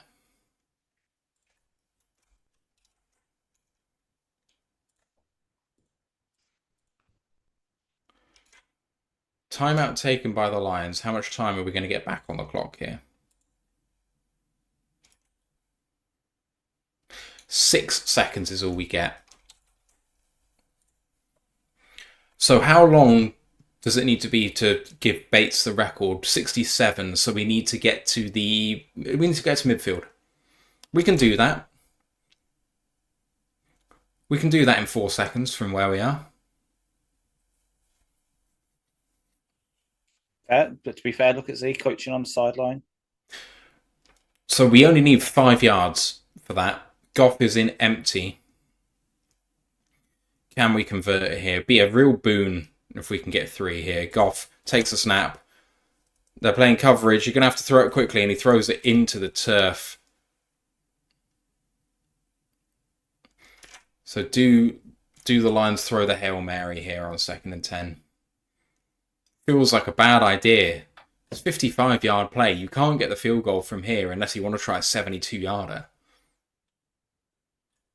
Doesn't look like it. Potentially you can play for a defensive flag, but... DPI, yeah, but even then...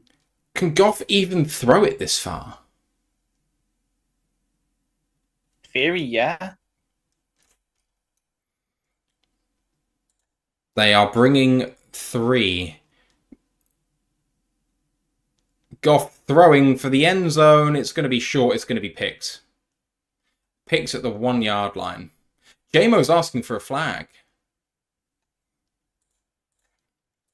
Goff gets his 3rd pick of the half. Kamari Lassiter with the pick.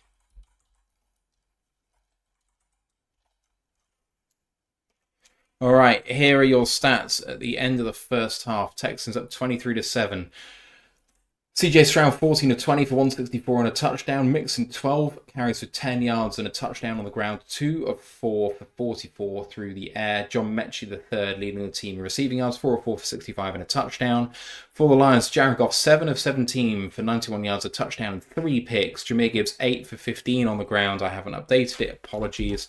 And Jameson Williams is 2 of 3. For 36 yards. The 3 picks for Houston were by Jimmy Ward, Henry To'oTo'o, and Kamari Lassiter. Houston have dominated the game on both sides of the ball. Lions have had 1 good offensive possession, but not much else outside of that. Ash, your thoughts as I take 5. Look at you. This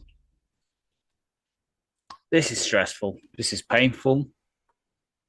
I know we usually have one of these games a year. Or even a stretch. Obviously, there was that stretch around this time last year where we had both Bears games and the Packers game in Thanksgiving where Goff just couldn't do anything right, it seemed. But I'd thought we'd come over that. The play calling on offense, I just don't know what's been going on with it today. It's just not been there. First couple of drives were all the short shit. Seemed we fucking worked it out on the touchdown drive, and then we just go conservative. proof that we kind of proof that we should have done what the Texans did. Look what they did. They get the ball back even less time and just drive down the field and score a touchdown. And they had a couple more timeouts than we did. A couple less timeouts. I mean, sorry. It's just like I know I'm saying we need changes in offense, but I'm in the playing calling. I know, obviously, I've been saying, me and Ant have been having the heated discussion about moving Saul to left tackle. I don't get the reasoning. Same with Matt. I don't know what you guys think, but it seems a bit drastic when pressure's coming from both tackle sides. You might as well keep Saul on the side where the guy who's leading the league in pressures lines up most of the time, instead of, switching it. So then suddenly you're putting your weakest offensive line piece against their best defensive line piece.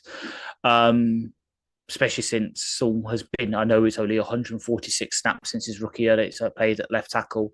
He's been worse at left tackle because our system is built to prioritize his skill set at right tackle. But yeah, just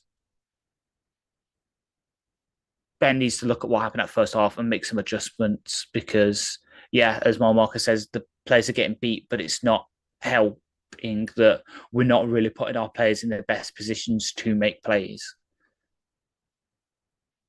Like the offensive line, okay, the offensive line is supposed to be dominated.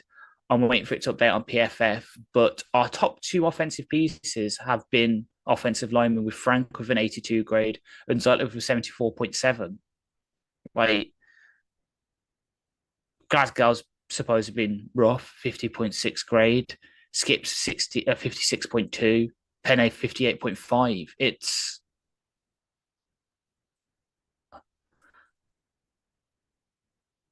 like we've given up how many pressures? 5 pressures so far this game, supposedly, according to PFF. 2 from Skip, 2 from Saul, 1 from Glasgow.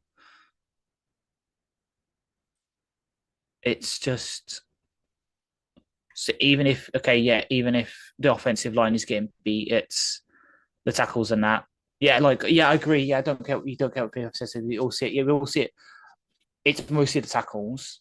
Like Glasgow, I know Glasgow, Ragnar, and from my eye test, and we've seen it as well, have been playing pretty well. But if you're seeing that they're getting pressure easily, you make plays to do that. So okay, yeah, no, we just said with the short shit, but look what they did with their massive screen to Mixon. If you know they're going to get pressure, you use that pressure against them. But today, I just don't know. Like maybe it's Goff holding on to the ball a bit too long on some of the plays, and yeah, it's been pretty equal in most of the metrics in terms of yards to play and that turnovers being the issue. But if you can see there's an issue there, you make adjustments to change it in terms of play calling. You call a couple of screens like they've done against us when the pressure's coming. You don't run it on first and second down to put yourself in third and longs, because that's what the Texans defense does, is it stops the run on first and second down as much as it can. And then if it gets you into third and longs, they bring pressure because they know it forces you into bad mistakes.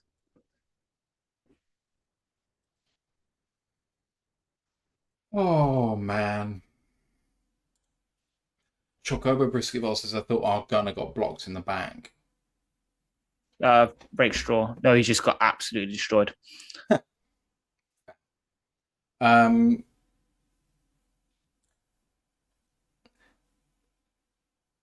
Yeah, it's just been poor all around, hasn't it, really? Our defense has been really good given what they've been up against. But that back-breaking final touchdown when Arnold played the ball really well. Like, what you want him to do in the DPI that he didn't do was wait until it was caught and get your arm up in there, and he absolutely did that. What else can he do? Sucks. Exactly. Mike D. Barker says, we stopped their run, need to get our run going. If someone can get the run going now, that's going to be the game over. If Houston can start running the ball, they're going to win this game handily. And if we can start running the ball well and get first downs consistently, get ourselves into 2nd and 4, 2nd and 5 consistently, we get ourselves a good chance to win this game if the defense continues to play as it is. Yeah. We're not out of this, but we need to play pretty perfect football from here on out. Exactly. What's run grades? Give me a sec. So run blocking grades. Fragnall 81.9, Zeitler 68.3, Penne 68.2, Glasgow 56, Skipper 47.7. So that right hand side has been good in run blocking. It's the left hand side, but that's how our offensive line is built. It's built left tackle, left guard, pass blocking, center, mix of both because Frank is that good. Penne can do both, and then right guard is a power run blocker. So, no, who said it? Who said it? Wizard of War says they need to run outside the tackles, and I could not disagree more. Where they are on the outside is, I think, where they're strong. Where they're weak is those defensive tackles on the inside. Now, they've blocked it up really well, but they're, like we said before, their linebackers flow to the ball so well, and their edge players hold up the end very well for me. I mean, Autry is a great run defender on the edge. I don't think that Hunter is as good of a run defender, but he's still a good run defender. And then you have their linebackers flowing to the ball outside. You have to run the ball outside so that they think they might have to go outside, which opens up the inside. It's like everything. You need a balance. And at the moment, they don't respect anything we're doing. And it's like they know what we're about to call, because their play calls on both sides of the ball have seemed to be perfect for what we're running, and it just sucks. They're reading our minds better than we are theirs. They are being proactive against us. We're reacting to them. And that's the difference in the game. Yeah. And to prove your point even more, I'm looking now at their run defense grades right now. 2 of their bottom 3 run defense grades are their starting defensive tackles, who are terrible at it. Yeah. Well, but they're not, though. Their grades are because this season so far they've been poor at it. But if you ask me what Foley Fatakazi was good at, I would have said run defense before this. Yeah. Yeah, he was elite at it in New York. So in New York, his first couple of years, so the years he started for them, first 2, 87.6, 86.2 against the run. Then his last year, it kind of dipped down to 57. Like, he's fell off since then. Like, it's 57.3, 39, 60.7. This year, 35.4. But he's usually like sort of like your big nose tackle kind of guy coming out of UConn. But I just don't know. Like, usually I'm good at knowing like what to do against teams, but right now the thing that I could suggest to go against their pressure is the thing that we usually do and doesn't go well, which is the screens and the short, quick shit. Like, right now I'm at like a 0-sum situation where I just don't know what we can do. Like, I don't want to go as drastic as what people are suggesting. We're obviously making personnel changes in terms of the offensive line and that, but I just don't know what the perfect play call to get us out this is, because there's just not one right now.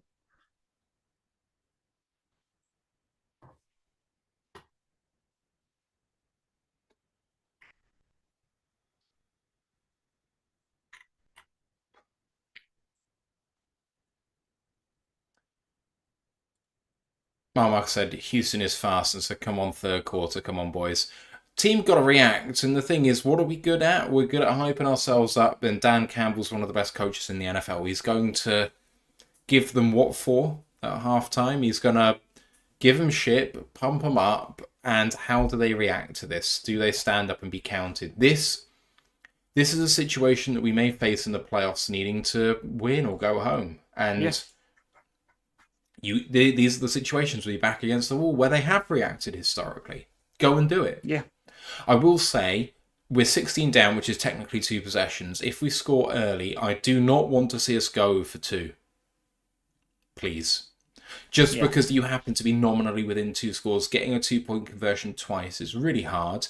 And you're far more likely to score 3 touchdowns and get 3-point afters, which, being down up 16... means suddenly you're going to be up 5 and a field goal is no good for them.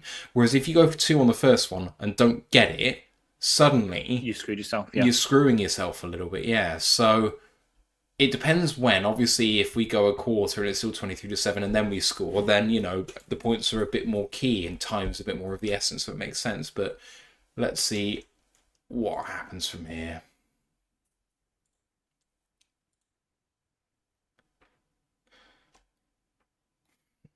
I do think that people aren't seeing what happened at the end of the first half. They're saying we're running the ball on first and second down, we're playing scared. And it's like, no, Houston expect us to be... We're trying to play the chess match. Houston think we're going to be throwing the ball, and therefore we're trying to take the easy yards by running the ball into a fairly empty box.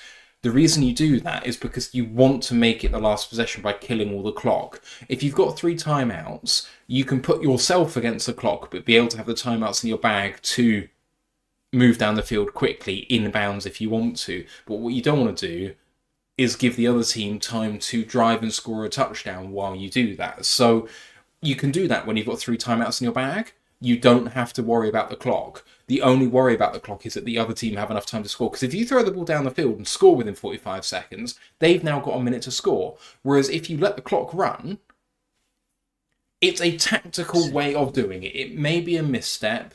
I don't know. But I think it's the correct thing to do, personally. I think it was a misstep because at that point, momentum was very much with the Texans.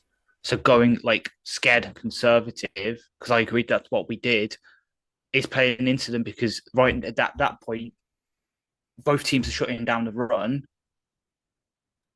So Lean doing that first and second down, and then that third down play, whatever the play call was, just wasn't right. And suddenly now we haven't burnt enough time on the clock, and what happens where despite them only having 1 timeout, they're still able to drive down the field and score. So at that point, because you're trying to wrestle back momentum, you go for it. You try and force it, not force it downfield, but you do attack downfield. You pass the ball. You've got JMO, who is an elite deep threat. What a stat. What a stat that is. You seeing that? Sorry, just wanted to find out. Sorry, to say for the people there, Lions are 0-12 when trailing by 10 or more at halftime under Dan Campbell. Not great. Sorry, Ash, to interrupt.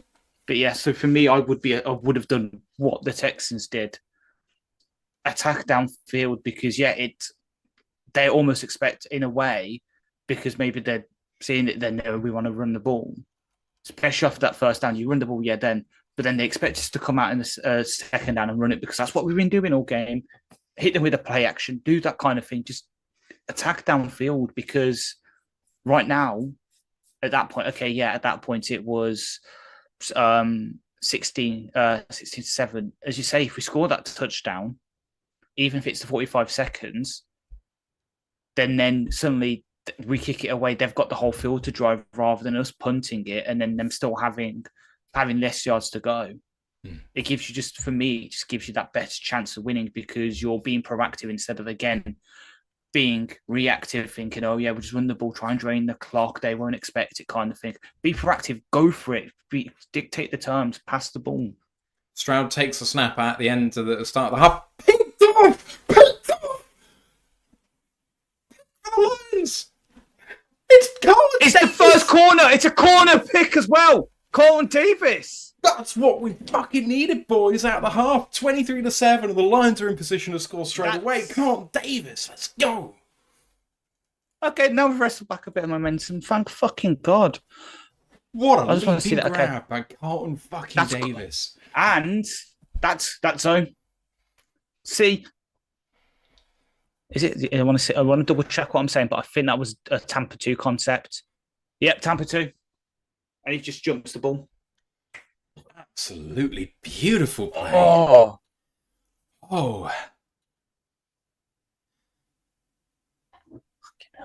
Right. They are taking a peek at the INT. He's got that secured. No problem there.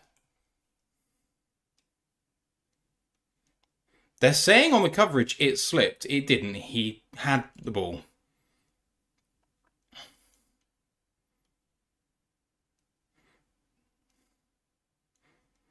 It was after it hit the ground with the hand underneath the ball. It's a pick. Yeah.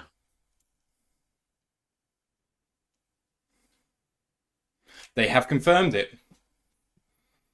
Right, let's have a look. Come on. At the 31-yard line of Houston. 23-7. What a turnaround this would be if the Lions can hammer this home. Goff under centre, takes a snap, pitch play on the right hand side, lots of room for David Montgomery, and he gets himself fucking better play call.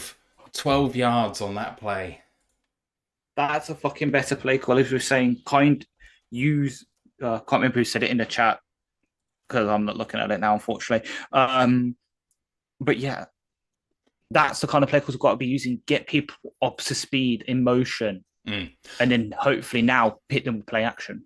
19 yards to go here. Goff in shotgun takes a snap and hands it off again to Montgomery, but a linebacker comes downhill and hits him for a loss of half a yard. 2nd down and 11. Blocking was poor there. Yeah. SW Line says up the middle just doesn't work. It should. The way that this team is set up for Houston, it really should work. Our blocking has been poor. 2nd and 11. What can the Lions cook up here? Three will not do. I was going to say, I don't think our blocking's been poor. It's just their linebackers, especially Al-Shaair, has been good at reading it's a run and just coming downfield and attacking. Goff to throw under pressure. Uncorks it. Picked.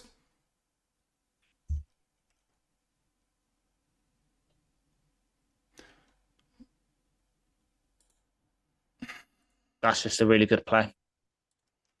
It's a really bad throw. It's a bad throw, yeah. I mean, he catches this about 3 yards in the field and then goes into the end zone. I don't understand how that's allowed to be a touchback. I think that should be a safety. I think it's because his momentum sort of pushed him into there.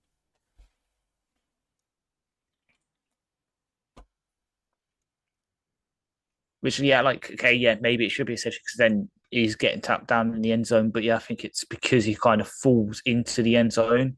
It's clashes. It's then he's down almost by crossing the plane as a touchback.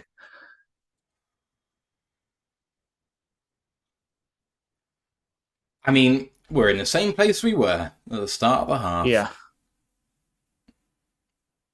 And I can't fault it because I say I wanted us to sort of go for the juggler and attack downfield. It's just execution was poor. So it looked like that Sam Laporta may have slipped a little bit on the route, which may have disrupted the timing, and Goff is just throwing a timing route, but I don't know.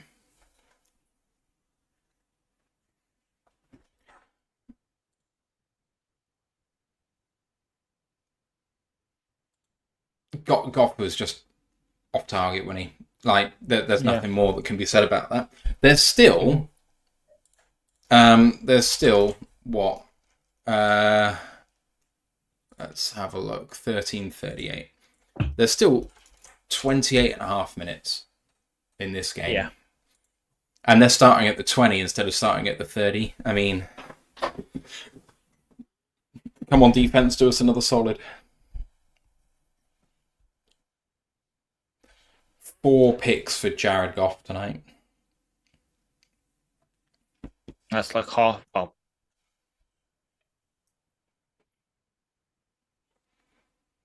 It's like doubled his season total.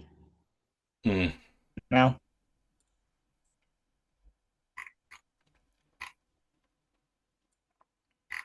Yeah. Just had 4 all season, 4 in this game. Well, looks like the coverage for Sunday Night Football pre-game saying that Goff is going to go under 31 attempts is going to be wrong, because we're going to throw the ball now. And that's the thing. As the Tampa game showed, if we're having to just pass, it just doesn't work for us. But both teams are shutting down the run, and unfortunately right now the Texans are just executing in a pass game a lot better than we are. Oh, they're down at the 1, Ash. They've called it down at the 1. His knee was down at the 1. That's what they've called. Yeah. So this is a chance for the Lions. I'm fucking blitzing. I don't care. Fucking cover 0. Go for the safety. Oh, he got hit around the line of scrimmage, but got forward for a gain of 2. 2nd down and 8.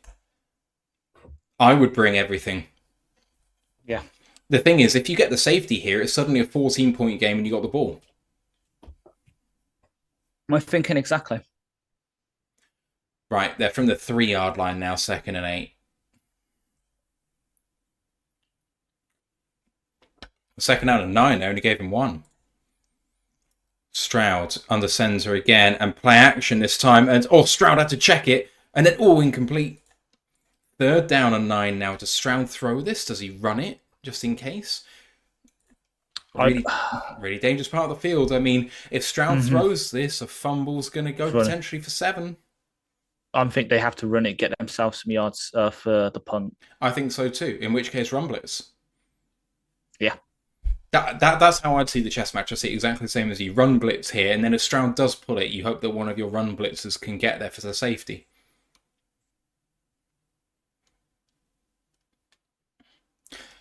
Third down and 9. Takes the snap, and he is going to throw for it. Stroud trying to get up and throws over the middle, incomplete. I think actually that Houston have been really lucky to not have worse happen there. Yeah. Could have had that picked. 4th down and 9, and now the Lions have the perfect position, backed up for the punt. I think you punt blitz. Yeah. Go for the block. Fair. Yeah, go for it. 4th down and 9, condensed field, and the Lions have got a big chance on the return here to put themselves in great field position. If this was the half, and we said they were punting from their own 2-yard line, we'd say it was a great start. Yeah. Come on, Weeks. Fuck up the snap. We almost got there. Punt away from Townsend's really good. Received back at the 43-yard line of Detroit. Raymond getting upfield, good blocking, and he's down at the 44-yard line of the Houston Texans. Short field for the Lions. All in all, given everything, 1 pick each in this first half. We now have the ball after they've started. It could have been better. This is still a good start to the second half. Mm-hmm. Just, Ben, whatever you're doing with that pen, just scrub off all the fucking plays that haven't worked. Please. 1st and 10 then at the 44-yard line of Houston. Single back is David Montgomery.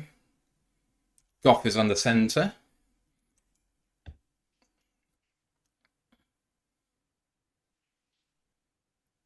J-Mo in motion. Goff takes a snap and runs it. David Montgomery spins out of tackle and then gets himself upfield for 4 yards. How did he do that? 2nd down and 6. Bowling ball. He was hit 1 yard deep there.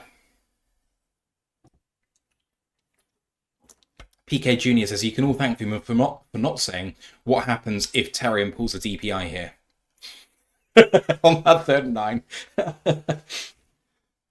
I would have, you know me, I would have flipped my shit. I would have legit flipped my shit. Oh, someone's down for Foley Fatukazi. So that would mean either Autry slides inside or Kurt Hinish comes in.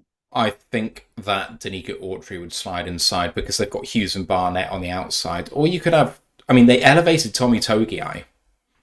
Yeah.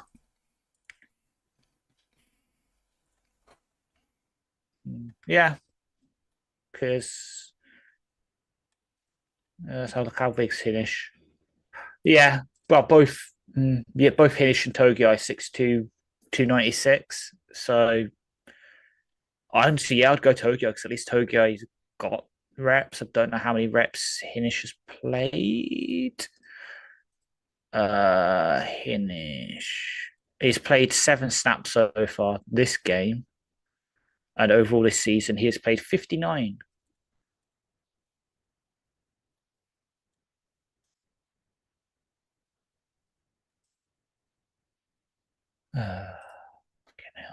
All right.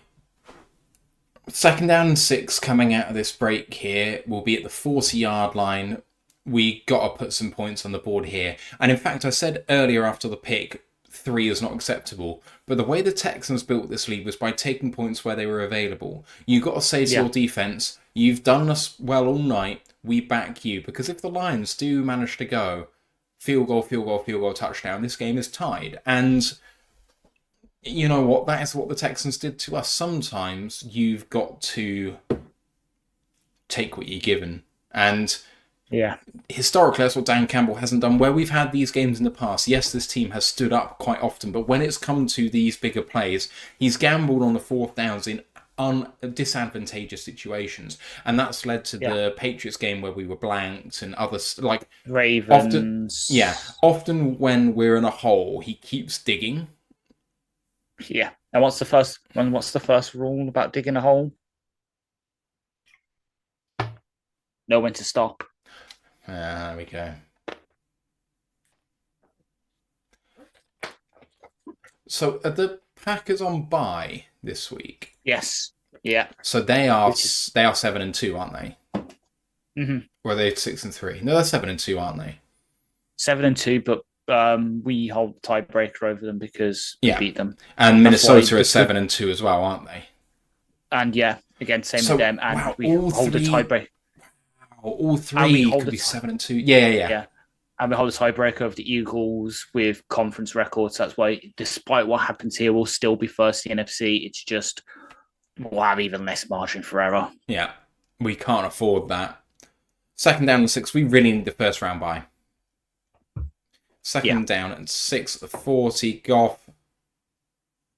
Play action, looking for it all, throwing towards the end zone. Nice throw towards down to Porter. Great catch. And down at the 4-yard line. That's the first time, Ashwell. That has worked. And Sam Laporta, great throw. I tell you what, you can see the ball swirling in the wind when he's throwing. It's unbelievable. Choice route here for Sam Laporta. Brock Wright doesn't move after the snap. It's really weird. And then a really nice one corner, other corner route. No, it's post. Double move for Sam Laporta. Yeah. Right. I think Wright is there as a sort of like block and check, but he sees a guy coming, so he stays. Snap, hand off. David Montgomery, touchdown, Detroit Lions. Thank fucking God. Thank fucking God. Hand off at a shotgun. Great blocking, and the momentum has changed, and the Lions are going for 2.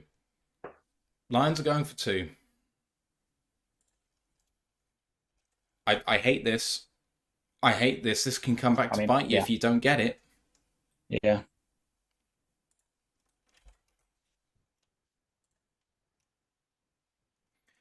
Okay, Collinsworth here is correct. It is a great game for the Lions to be a part of because you need to face this sort of thing. Right, here we go. From the 2-yard line, 2-point attempt, Goff in shotgun.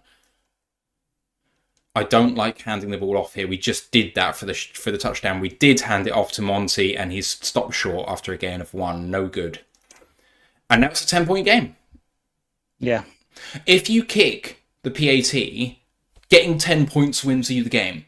Now if we get a touchdown and field goal, we're tied. Yeah. I know you want to make it a 1-score game, but the 1-score game only gets you a tie anyway. Exactly. There's 26.5 minutes to go. Laporta needs to block there, and he's just all at sea. Is that? But if you, I'm just double checking so I can see. But there's a hole between Zeitler and Saul. Monty chooses the wrong hole, in my opinion. Yeah, which is not something we usually say about him. So yeah. Just to say, by the way, Houston are now getting the ball back down 10. It feels like the momentum should be with us having just scored. Because we have failed the 2-point conversion, suddenly Houston have it's still good. Yeah. We've got a slimmer of momentum still. Yeah. Sliver? Anyway. Sliver, yeah. Don't know where that... Slimmer is what I need to become. Oh, ditto that. Right. It's time for the defense to step up once again. 23-13 ball game. Kick off is away by Jake Bates down the right-hand side, deep, caught 8 yards deep for a touchback. What a throw by Jared Goff to put us in position there for the touchdown. Yeah. Best throw of the game so far. From him, yeah, I really liked the throw from Stroud to Mechie for that big conversion on their last touchdown drive. That was a great throw in my opinion. But yeah, that was a really good just reset from Goff. Texans on it from their own 30. Stroud under center and running play up the middle and tackled by Josh Pascal. He was on his knees but managed to get there. Lee McNeil helped out, 2nd down and 10. TJ said, no doubt it was a Dan Campbell call. PK Jr. says, it's a good sign that he's not scared. Tepper says, it feels off that we're only down 10. I mean, they also have the ball. Lots of people in the chat agreeing with me, which is good about the not going for 2 and you. Yes, I just meant in the chat, though. I know. It just proves that you're right, though. Like... 2nd down and 9, Stroud hands it off to Mixon on the outside run. Good tackle by Ben Neiman. 3rd down and 8 after a gain of 1. Ben Neiman coming up with some big plays. He's been on the field a lot today. Mm-hmm. Base defense reigns supreme again. He has been... Again, this probably hasn't updated for this drive. Neiman has had 7 snaps. Okay. Which is 1 less than Houston and 1 less than AQ. Let's Go Lions is ringing out around the stadium as the Lions show blitz. 3rd down and 8, Stroud. They are bringing blitz. Well picked up by Houston. Throw complete for a big gainer. Down to the 45-40 of the Lions. Cade Stover, I think that is. No, that's Schultz. That's Dalton Schultz. That is Schultz. Huge gain for Houston. When you bring blitz, you better get home. That one's really well blocked by Houston for a huge gain. Let's have a look at this on the replay. They brought 6, the Lions, and Alex Anzalone trying to cover Dalton Schultz. That's a bit of a mismatch as Houston go quickly and run it with Mixon, and that's a gain of 6 on that 1st down run, 2nd down and 4. And they are back into field goal range once again here. Mm-hmm.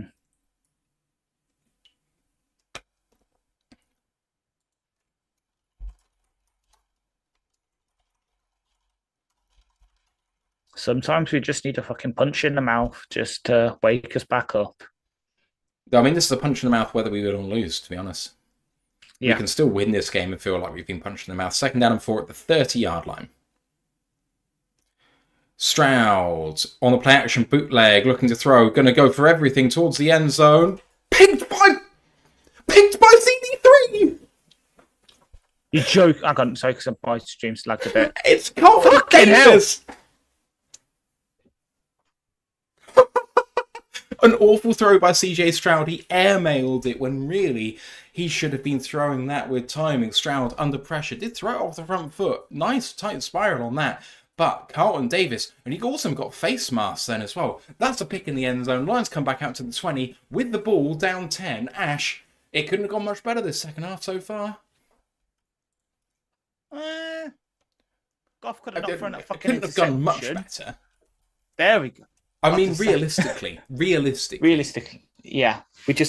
If I told you we had 2 picks in the half and scored a touchdown and was 7-0 up in the 6-0 up in the 3rd quarter, you say that was a pretty good 3rd quarter. Yes. We just need the offense to continue rolling.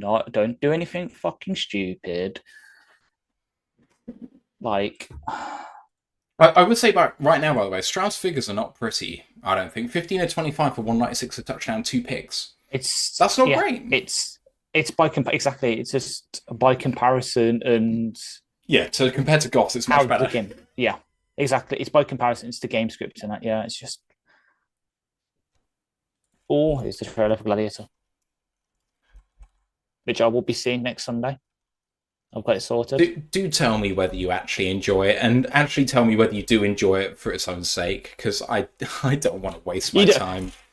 And you also don't want to sit for the 3-hour lecture of everything that is historically inaccurate about it. Well, apart from everything, do you mean?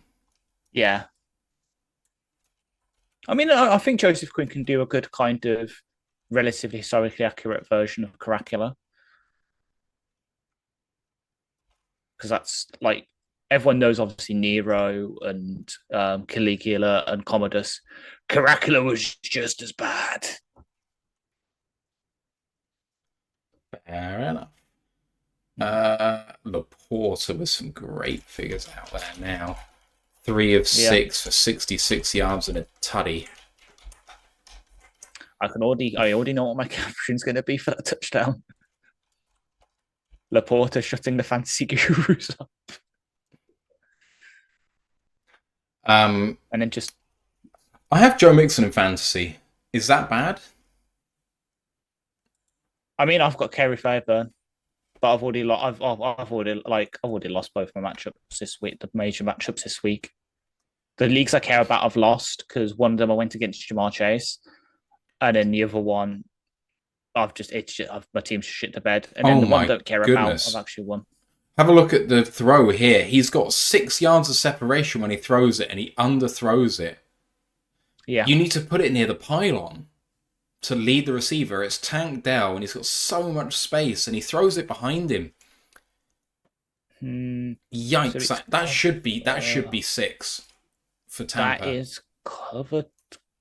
I want to say cover 2 invert. All right, here comes Goff in shotgun. Look like we're going to pitch that. We do to Jahmyr Gibbs with Saul out in front. Good blocking by Saul, and Gibbs. Oh, if he could toe tap there, he would have been gone. But it's a gain of 10 yards and a first down for the Lions.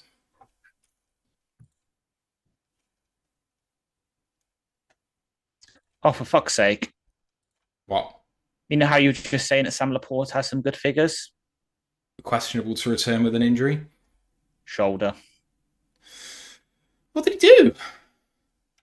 Fucking God knows. It's Brock Wright season, baby.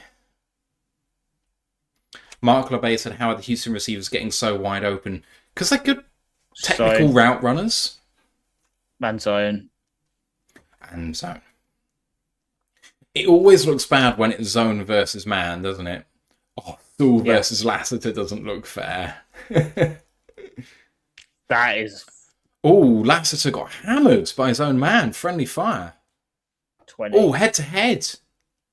That is... Jared Goff chants are ringing around the stadium. Reed, okay. 23-13 Houston at the 32-yard line, first down and 10. Goff under center, play action pass. Going to go for everything, going deep. That could get picked. It is going to get picked towards Jamison Williams. It's been caught at the 20-yard line by number 21 for Houston. Caden Bullock.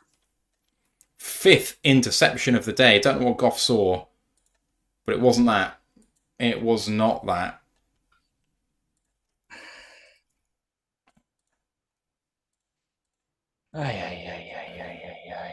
Let's have a look at this again. Goff runs play action. He sees JMO, sees him make his move. He moves straight into the safety. The safety doesn't buy the fake motion.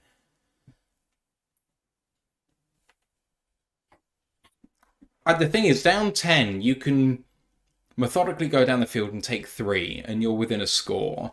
If you score a touchdown in that spot, great, but you don't have to do it quickly. There's so much time in the game. That's a big risk, and it's like an arm punt. It's a long, long interception, but we don't need to do it. We don't need to put our defense in this hole again. Exactly. 22-yard line of Houston, and here comes CJ Stroud.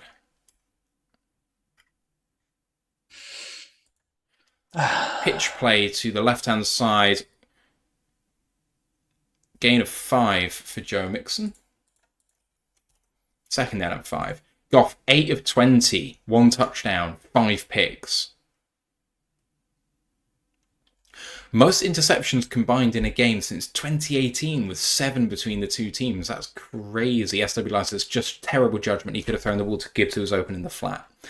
Goff shaking his head. The thing is, I love his confidence. He's clearly not had his confidence knocked, because if he had, he wouldn't even be attempting that throw. Second down and 5 here for Houston with Stroud under center. Takes a snap and hands this one off again. Big hole, and Mixon is stopped short, but gets himself 4.5 yards. It's going to be 3rd down and a half yard.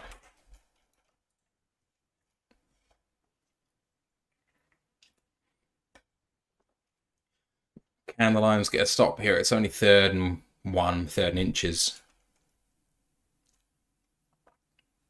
Yeah, 3rd and a half yard is what they've got. Wizard War says JMO didn't play the ball. I mean, frankly, when you're running that sort of route, you want it to be coming over your shoulder so you can see it without breaking stride. The ball's thrown behind him, and that's not his fault. Yeah. So, number 1, this is the most interceptions. Oh, what a weird play by Houston. Sorry, Ash. third down and All inches right. there, so just wanted to call it. And Mixon is running off away from the quarterback, and it's slightly pitched to him in a... Watch this back. It's so weird. That's screwed up. I don't know what the hell was going on there, but that could have been a big play in favour of the Lions. That was almost a botched play. So close. Anyway, Yeah. Ash, sorry. Number one, most interceptions for Goff in a game. Number two, the last QB to throw 5 interceptions for the Lions was Matthew Stafford in week 9 of 2009 versus the Seahawks. Mixon with a nice run, but a good tackle by Carlton Davis, who's hit in the head and he's hurt. Carlton Davis is hurt down, and there's a flag on the play. Carlton Davis is in bad way. Holding on the offense. 10-yard penalty sets him back. Oh, man. Carlton Davis got hit in the head there. Kindle Vildor season, I guess. Fucking kill me. He's up. He's up. He's looking a bit ginger. Oh, man, his leg.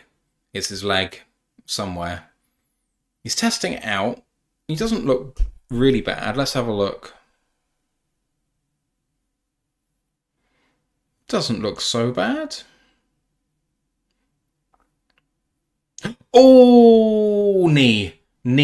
It got bent the wrong way from the inside by a Houston Texans player. That could be MCL-ish sort of thing, but he's kind of loosely jogging his way off. It's probably a sprain. Just don't risk it. Not in this situation, anyway. Yeah. First down and 20 for Houston. I mean, the Lions can still very much win this game. First and 20. Yeah. You know what I'm like. You know it more than anyone because we've been there. Yes, you're a depressing doolally. Yes. The thing is, first and 20, you get them off the field here, and you're in position to make it a one-possession game with all the momentum in your favour as Carlton Davis goes into the blue tent. We're at the 23-yard line of the Texans.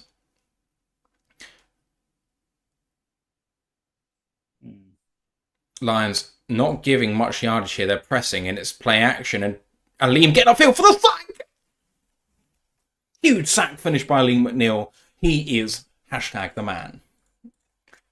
10-yard sack, maybe? Yeah. Second down and 30, maybe now? What a play. Absolutely ruins the right guard. Is that right guard? Oh, for fuck's sake. Who's injured now? Aline.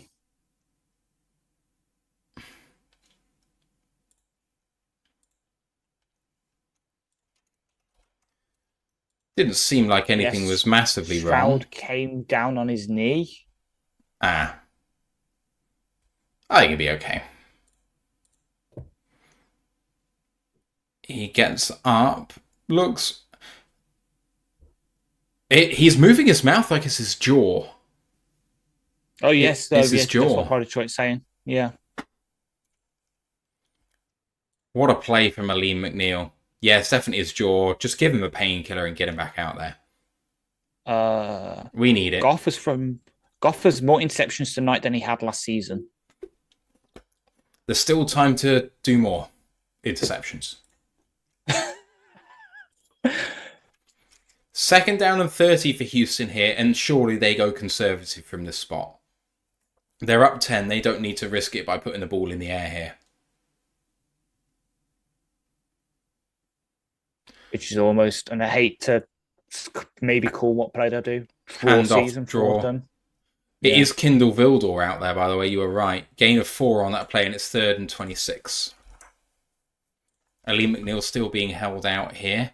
Just playing around with his jaw there. Maybe he's broke a tooth or something? Nah, it's all the way at the back. He's kind of pointing towards the back there. Oh, TV coverage has gone for DAZN. I've got nothing. I've still got stuff. And yep, it's fucked. Fuck's sake. Right, okay. Give me a second.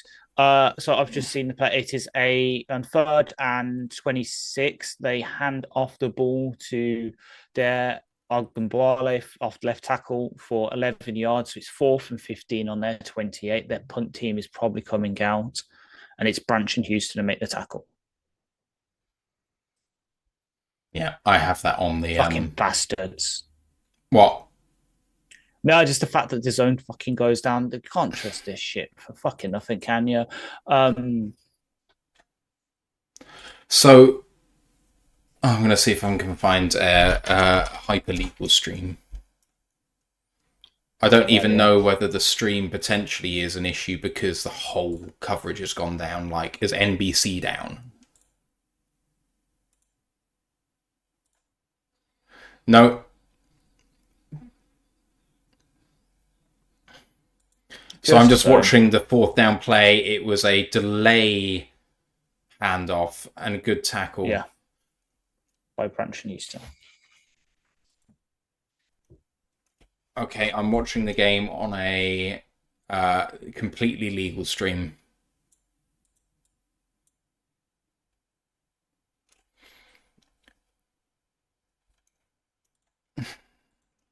Oh, great. So I'm on ESPN, so I could see the stuff. So they've punted from there. So I'm watching it now.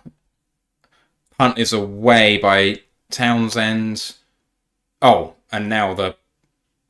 Oh my god. The whole stream has just flicked before the start of the game. Return by Raymond with a flag on the play, so it's going to set us back. Ben Neiman. Yeah.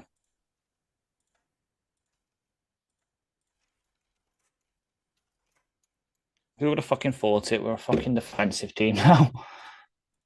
So it is a illegal block above the waist on Neiman, and forces at R20. So we will be starting the drive at R10. All right. Well, Ash, if you told me after being 16 down we'd be 10 down with the ball, I'd take it even at this point.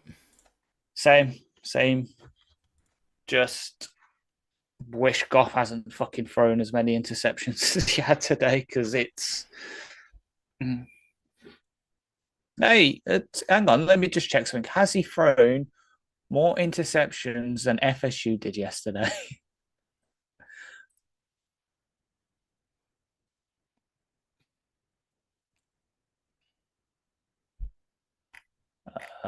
So look. Box Mark B score. says Goff has another one in him tonight. I think he has at least one in him tonight. Oh, he's thrown more than double than FSU did yesterday. There we go. Fucking kill me. That's the thing. The only thing I've got to look forward to now after this is fucking English football. And we don't even have two killing yet. So, the zone's back.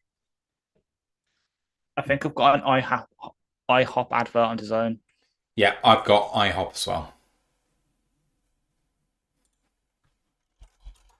Oh, it's American Express, not IHOP, but yeah. It's pancakes. Yeah. You know who really loves pancakes? Dan Skipper. Yeah.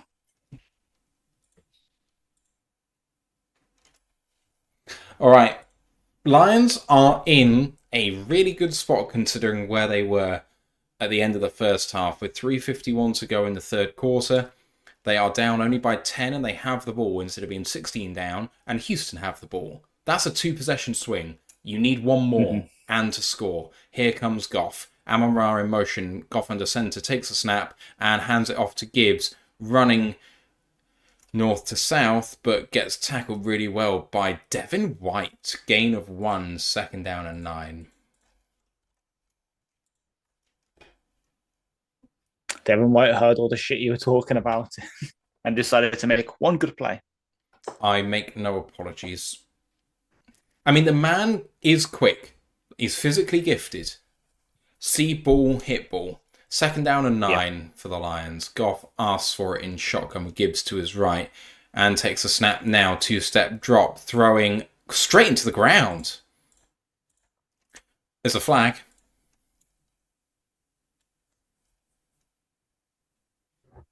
He's throwing it into some Brown who's double covered. It's just not smart.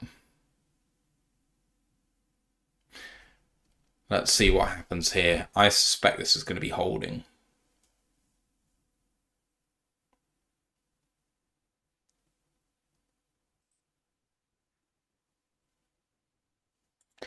Non-catchable means DPI is ruled out. 3rd down and 9.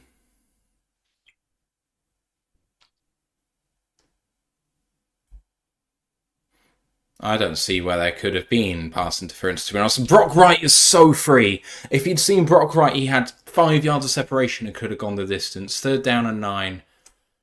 Gibbs checks back in from outside receiver to running back.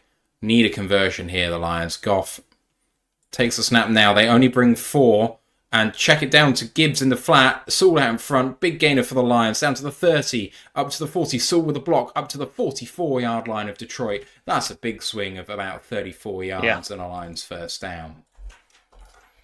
Much better.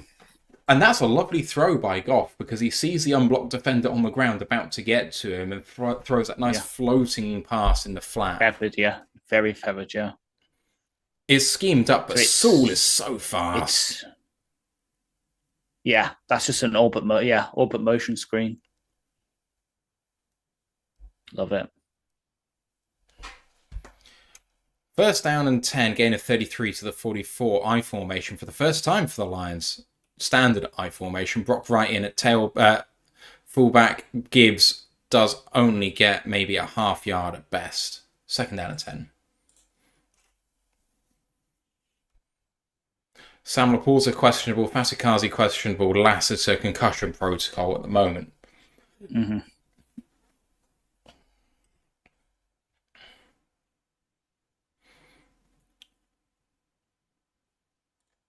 Second down and 10 for the Lions. In shotgun again with Gibbs next to him. Amon-Ra in motion and a handoff to Gibbs running to the left.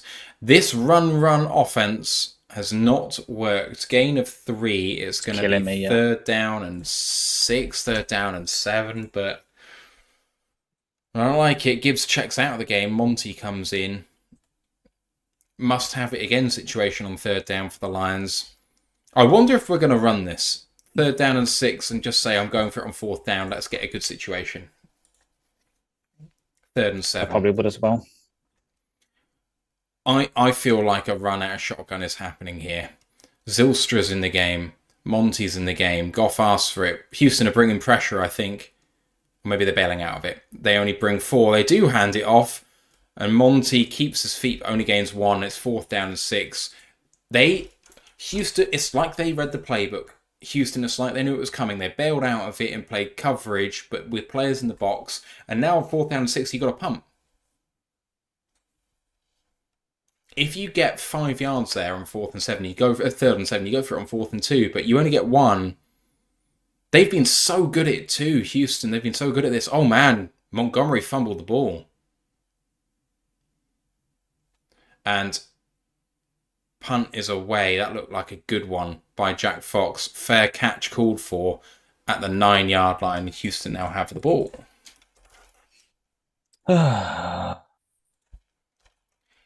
I see what they were doing, and I called it in real time. You did. But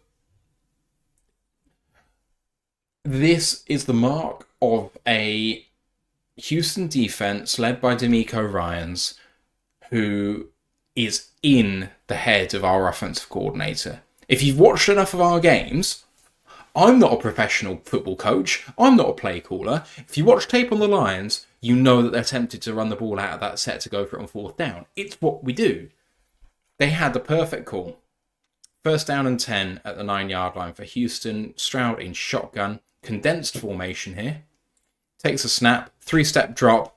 And throws with timing. Great coverage by Jack Campbell. Cade Stover against Jack Campbell. And Campbell did really well there for the pass breakup. 2nd down and 10. Now, Khalif is questionable with cramping, supposedly. Cramping? Yeah. Okay. Needs to get some fluids in him.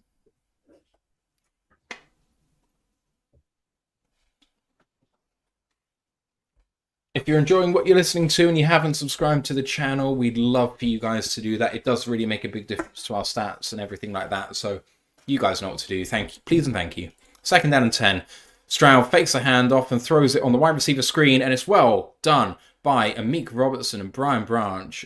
Gain of 1, 3rd down and 9. And that is going to be the end of the third quarter. Branch read that really well. You could see him almost standing off to then sort of not let himself get blocked up and then be able to crash down on it.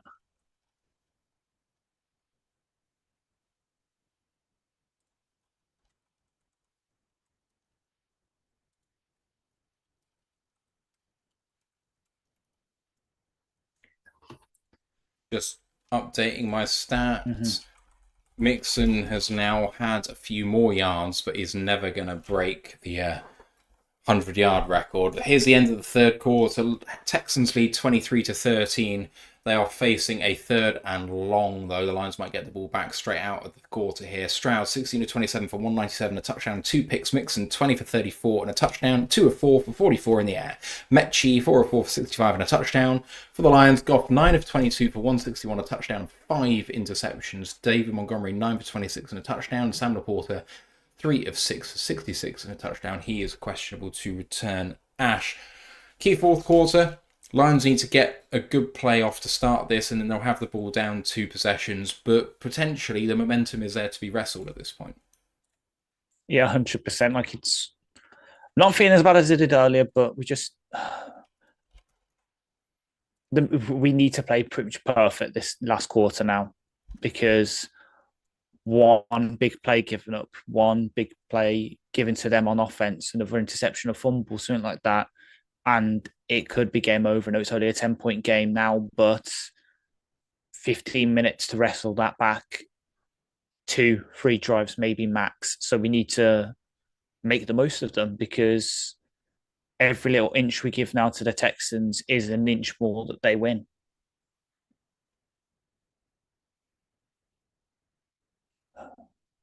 The cat decided to cry outside the door. Come on. Aww. He's crying because the Lions are losing. Yeah. It's okay. Jared Goff's going to have a good fourth quarter. Don't worry. It's okay.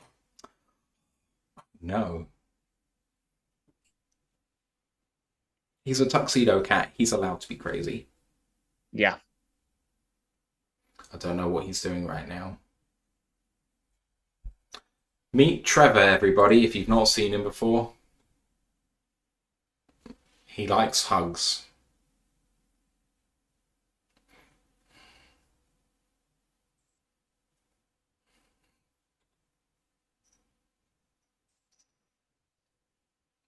This is far more fun than the Lions right now.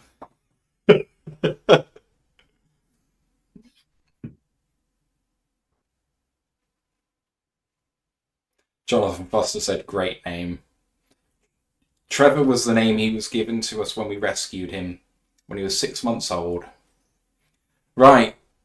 I don't know how I'm going to do the scoring for this game. Trevor, you need to survive by yourself now. Come on, let me go without tearing holes in my jersey. Good boy. 3rd and 9. From the 10-yard line of Houston, can they get off the field? Key play here for both teams. Takes a snap, 3-step drop, looking over the middle. Great pass breakup by Brian Branch. Huge. Against Xavier Hutchinson, and it's 4th down and 9. It only took 3 seconds off the clock. And the Lions, Ash, are getting the ball back again. That's it, Goff. Get your water down, yeah. Hopefully you're drinking some smart water so you make some smart decisions. I'll tell you what, the way Branch broke on that ball, if he'd had 0.2 of a second longer, he's undercutting it for a pick. Yeah. Lions coming on pump block again here.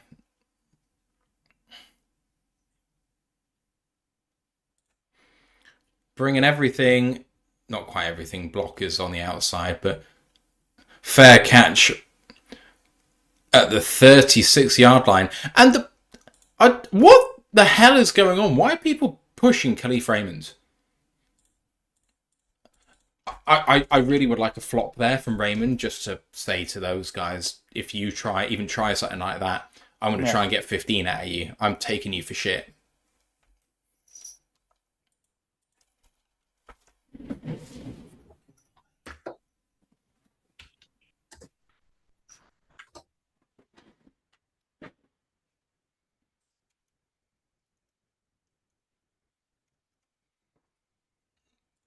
All right, here we go. First down and 10 for the Lions. From the 36 of Detroit, Goff takes a snap under center, play action. Not very well protected. And that throw short, Ash, he's pulling it. It's kind of coming out of his hand not quite right, and it's falling a little bit short. It's not coming out crisply. I don't know what it is, but he's not having the problem throwing it deep like that. It's just it's like he's got the yips. Yeah.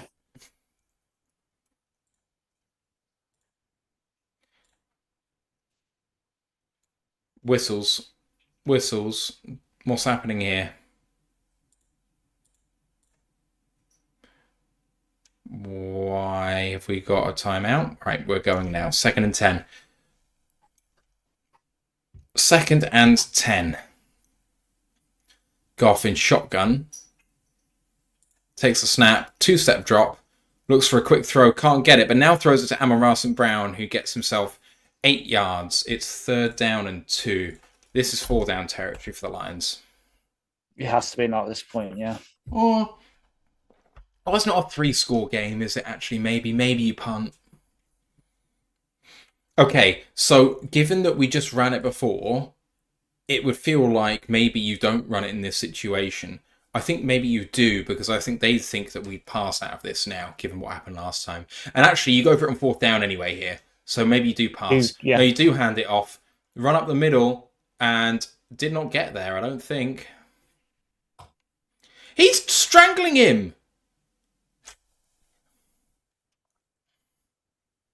They are calling 1st down on the field.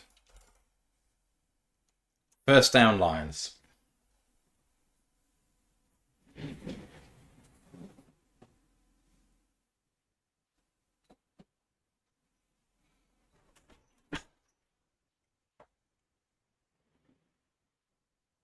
Trevor, you want to go outside? Go on. Got under center, takes a snap and hands it off to Dave Montgomery, running up the middle and gets himself 3 yards. This is a good start to this drive, Ash. Yeah. Just keep churning it out. Just keep churning the ball. Play mistake-free football that we've been nice and used to, and we'll be happy. Goff needs to get those short passes going, and that one to Amon-Ra St. Brown just now for the 8 was a good start to that. 2nd and 7. 2nd and 6 correction. Goff under centre at midfield. Takes a snap and play action. Good chip by Monty. Throws over the middle. Well done, Jameson Williams, for hanging on to that. Oh, he was hit hard. And Jamo's hurt. Knee for Jamo. Oh. Yeah. Goff got hit hard on the throw. Let's have a look and see what happened there. He got hit from both. Oh! That's Jamo's season done. That went a long way the wrong way.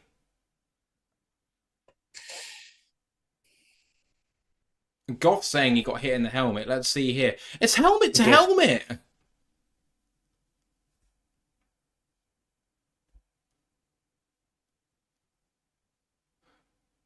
Where's the call from New York? Come on, you did it to Branch last week. Where's the fucking call from New York, motherfuckers? Yeah, but the call from New York is going to be about ejections. That's not an ejectionable offence, is it? Wait, but Jamo's walking. How is Jamo walking around okay after that? Literally went about 5 to 10 degrees the wrong way as Goff in play action. It's a screen pass and they've called it really well. Monty's got a load of room. He could go all the way here. Or he stays on his feet and he's down at the 9 and then hit late out of bounds. Just hit late out of bounds. It's like a yard out. Lions are back in business here, Ash. 1st down and goal from the 9.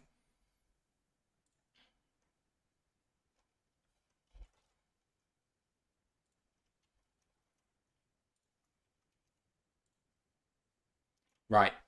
Punch this in, Ash, and this is right in there for us now. What a play call by Ben Johnson. Finally threw the screen into the right play. 1st down goal from the 9 after a gain of 24. Jared Goff under centre. Play action. Quick throw to Amon-Ra St. Brown on the screen. Wide receiver screen. Go for 6! Thank fucking God. They figured it out. Thank the fucking sun God. They figured it out. 11:38 to go in this game.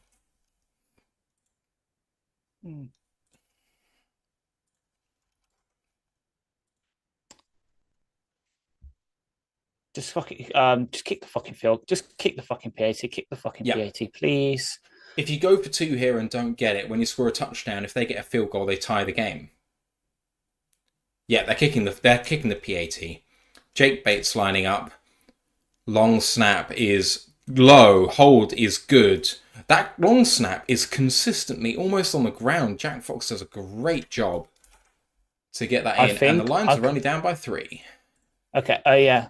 I think, honestly, because it's been happening, obviously, to all of today and last week, at least, I might go back and listen to us, or at least watch it back. I think that's what they want. What do you mean? Oh, they want a really low snap? Yeah. But if you get that wrong by even a degree, it's going to hit the ground before it gets to Fox. That's risky. True. But I think it's the balance because while we've been doing the low snaps, what's not been happening after the kick? I don't know. Less pizza slicing. That is certainly true. Yeah. You're right. Jake Bates has not been slicing things. So I think it's an adjustment they've made during the bye, maybe, where they've spotted the slicing and done something to do with maybe the snap and or how it's been held to try and stop the slicing. And so because of that adjustment, the trajectory for the new hold means the ball has to go lower. Of course, this is me just completely hypothesizing, and I could be completely wrong, but there's been a slight trend. I can't believe Jamo's walking on the sideline. When I saw that on the replay, it literally goes 5 to 10 degrees the wrong way. Knees don't go that way. That way, yeah. Even my man has the most flexible knees ever, or...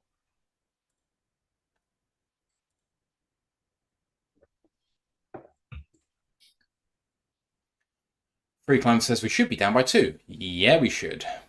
We really should be, yeah.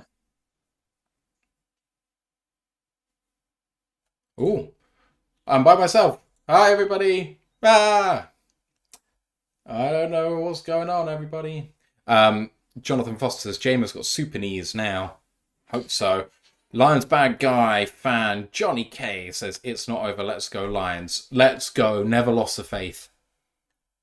23-20, and the Texans have the ball. Anything but a touchdown keeps it a 1-possession game in favor of the Texans, but the Lions would be driving for the lead if you keep the Texans to 3. Mark B said, lost the Bradford kid. He's not Bradford, Mark. Bradford's Ryan McCluskey, who does the college show. Ryan hasn't been on the Lions show for some time. Ash is an Aston Villa fan. He's a Brummie, Aston Villa fan for his sins.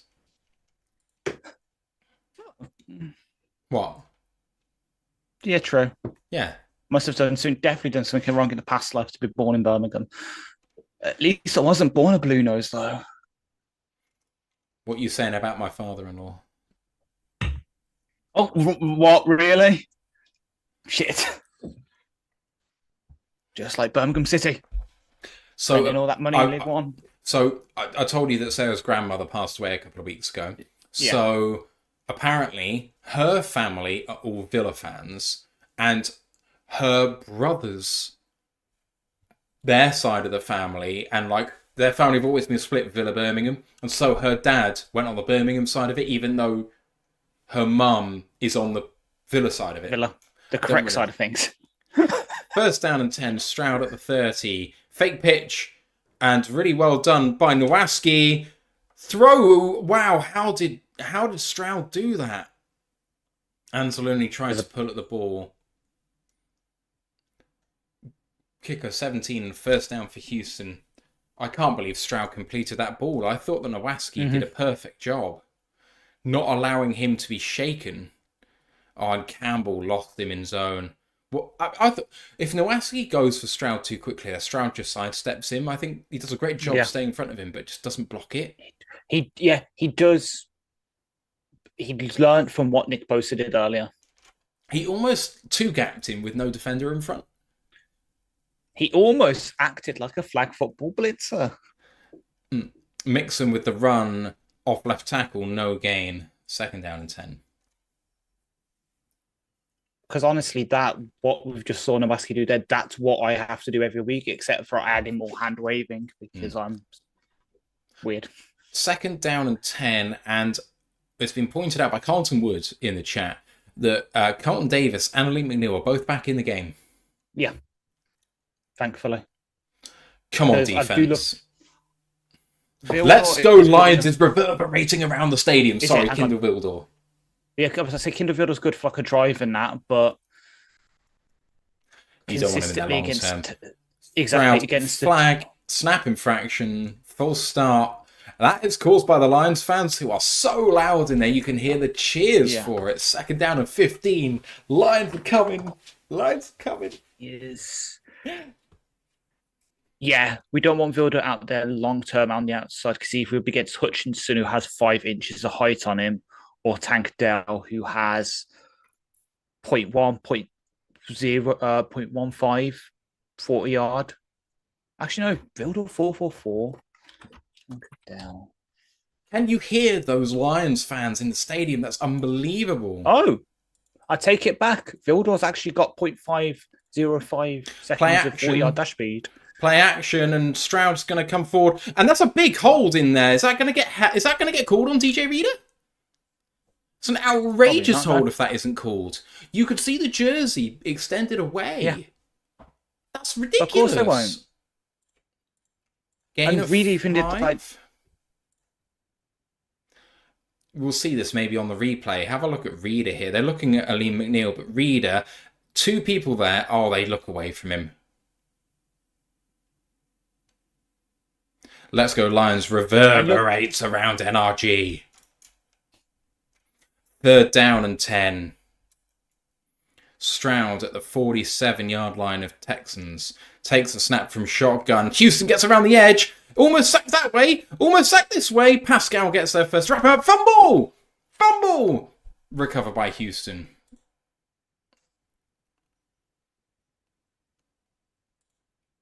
Down at the 34-yard line after a loss of 13. Yes, 13. 4th down and 23. Oh, Ash, that was so close, mate.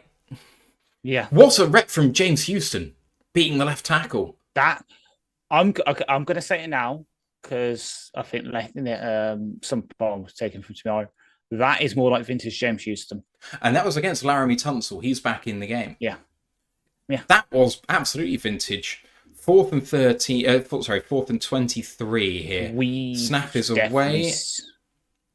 We've definitely seen something in their punting, haven't we? Because this is not the situation to be doing punt block, and we still got punt block. 16-yard line of Detroit is where we take over the ball. And the Lions, my friend, are driving for the lead. Who thought we'd even say those words in this game at halftime? Or at the end of the first quarter. I was in a hole. Not the fun kind. Nice. For context, I have now been up for 24 hours with no sleep. So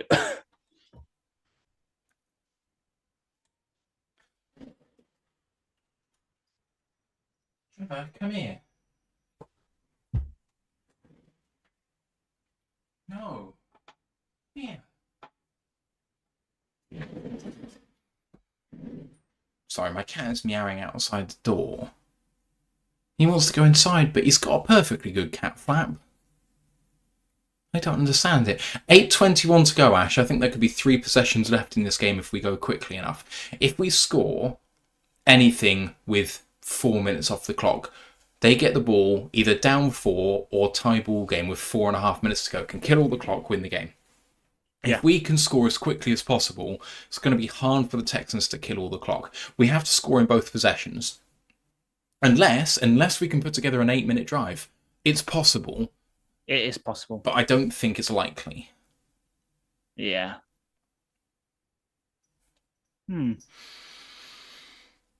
Despite the 5 interceptions, Jared Goff's passer rating is nearly the same as CJ Stroud's. I mean, that's not that surprising. Yeah, He's thrown one more touchdown. He has 6 more yards with 4 less completions. Yeah.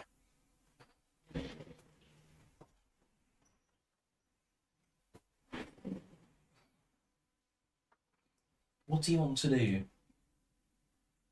Hey? Come on.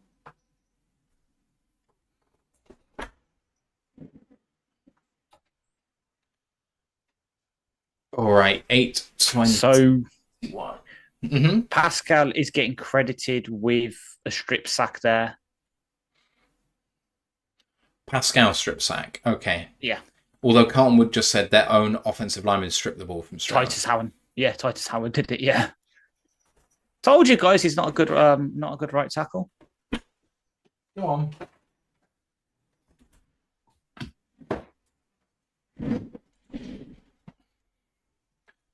That's not a bad Sunday night football. Bengals Chargers. Two really good playing teams. Right, here we go. Big set for the Lions here from the 12-yard line. Goff hands it off to Gibbs with plenty of good blocking on the outside. Toe tapping down the sideline. About a 15 to 20-yard gain there and a first down for the Lions. 15, great start. Yeah. 15 yards. Let's have a look.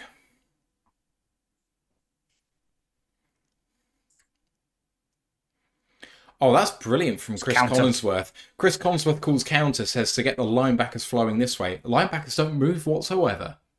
Well done, Chris Collinsworth.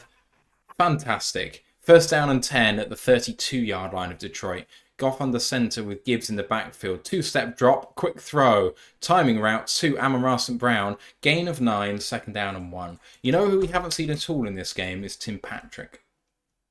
It's making me sad. Mark B says, no jinxes, guys. Stop jinxing. We're going to win the game, Mark. PK Jr. says, I'm alarmingly confident right now. Yes, I am. Right, here comes the Lions again.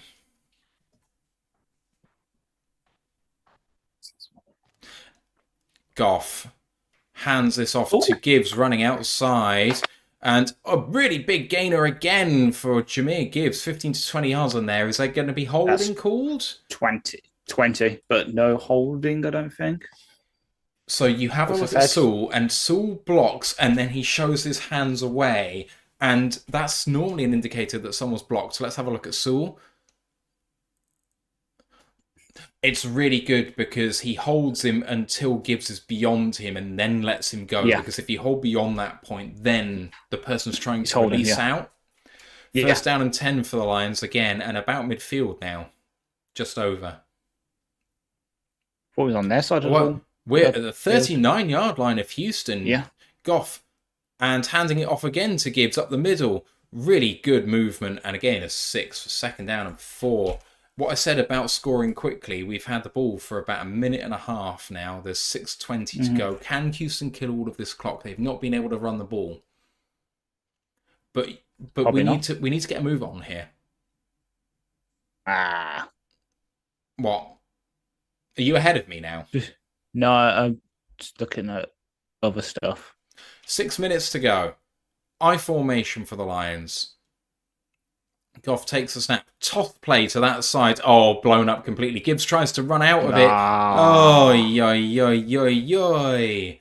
Takes a massive loss at the 40-yard line. Tackled by Henry To'o. That's the second time that Gibbs is trying to get out of it by running backwards, and it's not worked. Third down now, and it might be third down. He only lost 7. Third down and 11. So can the Lions tie the game now by getting some yards to kick a good field goal? Because for right now, it'd be a 58-yarder, and I wouldn't want to try that with Bates. But a 54-yarder? I think Jake Bates would be fine from here, to be honest, but I'd really like to make it a little bit easier for him. Goff in shotgun, takes a snap. It's going to throw over the middle, throws to Amon-Ra, but drops it. St. Brown drops it, and now what do you do?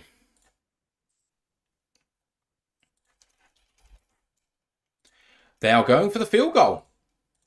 And the problem with Oh my going for God. it for the Lions from 57 is if you miss it, the Texans take over from the 40. Yeah.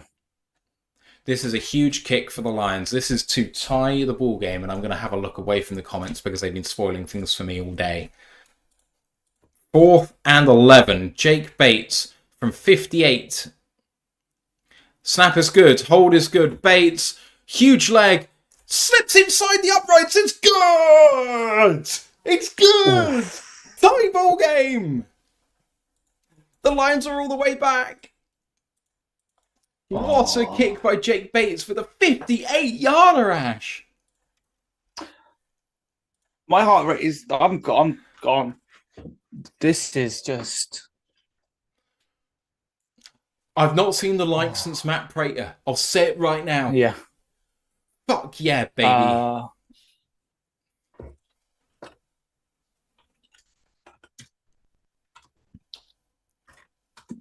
Teppo said we really could have used that PAT.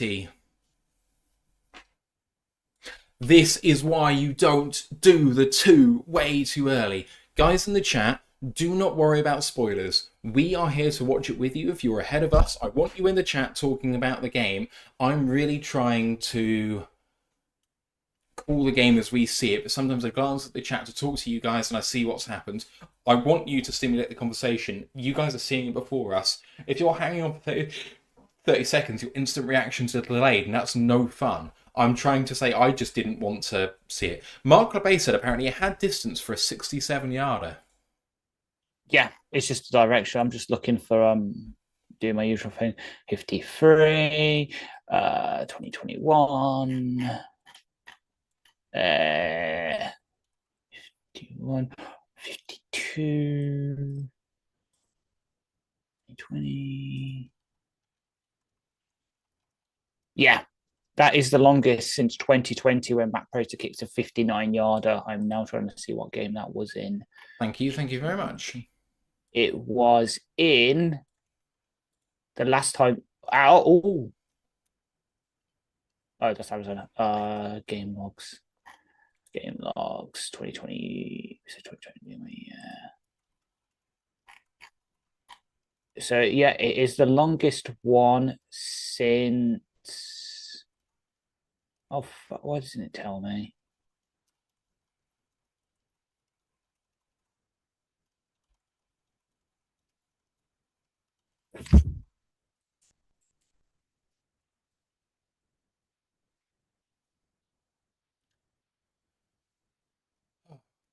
Bria Gallihue, in our Discord channel just said, wow, that field goal kick literally went straight from the kick point. It didn't deviate at all.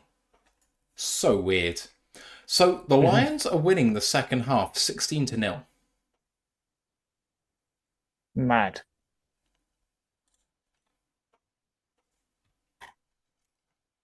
Right. So let me do it that way. Right, Jake Bates, does he try a funky kickoff here? It's driven, it's low, but it's caught 9 yards deep in a touchback. Did Mike Tirico just say that's the 3rd longest field goal in Lions history? Even with the Prater for so long. What a hold by Jack Fox, by the way. Holy shit, that was good. That clipped the upright. The kick did clip the upright just marginally. Let's Go Lions is still ringing out around the stadium. Here we go.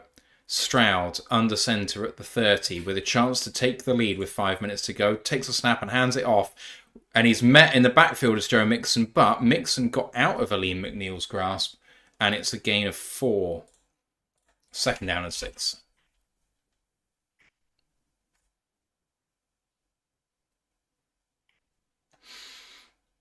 I swear the Let's Go Lions is Ryan. I can hear Ryan clearly in the crowds. 2nd and 6 for the Texans. 4.5 now to go in this game. Nail biter for both teams. Stroud under center. Takes a snap and play action. Can Pascal get out there? He can. And Stroud under pressure. Going to throw it. Oh! if Alexander Zanzalone had looked at the point he was throwing it, that would have been picked. Oh, that's so close. Ash, 3rd and 6 here, big chance. 3rd and medium. Exactly. Huge chance for the Lions. Because unlike them, we can run this clock out from here.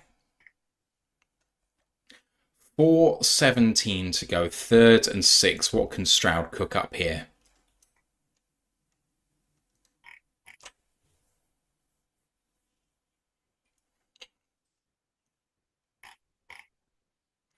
Third and 6, Stroud. From the 34-yard line of Houston. 2-step drop and a quick throw. Complete to John Mechie for a 10-yard gain and a first down for the Texans. Less than 4 minutes to go now as the clock tips round. So, yeah, I found it. So that is the longest Lions field goal since the 15th of November 2020, when Matt Prater kicked a 59-yard field goal to win the game 30-27. Nice. And now I've got to try and find the longest field goals in Lions history, because PFR is very bad at doing this. Stroud hands this off. Oh, should have been a good tackle in the backfield, but it wasn't quite. Couple of yard gain for Joe Mixon, 2nd down and 8.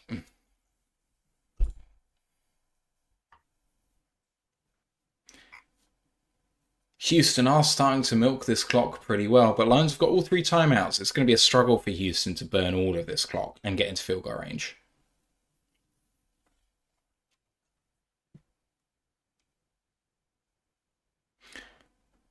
They got one of the best field goal kickers in the game as well. Kaimi Fairbairn is very, very good.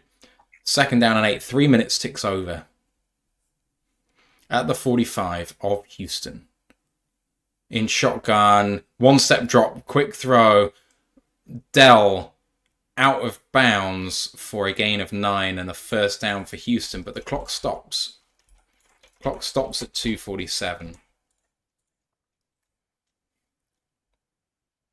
So that's going to be now at the 45-yard line of Detroit-ish. 46. So it would be a 63-yard attempt, 64-yard attempt from here. Key set of 3 here for the Lions, because this will potentially start burning the timeouts post the 2-minute warning after this set. Stroud takes the handoff and gives it to Mixon. Bit of room there. Gain of 4, 2nd down to 6. And they do have to run one more play.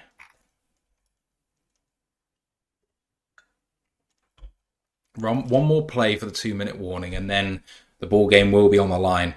Fair play to Houston. They've done better running the clock than I thought was capable of them, given what they've done on the ground so far.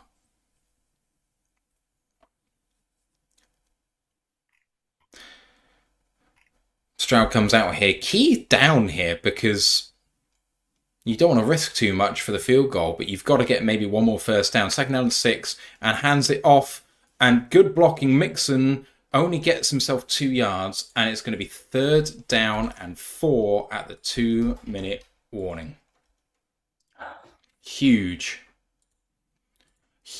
play coming, Ash. Mm-hmm. This ball game right here, but we didn't even think that we'd be in this game. Right now, this is a blessing. Exactly. Yeah.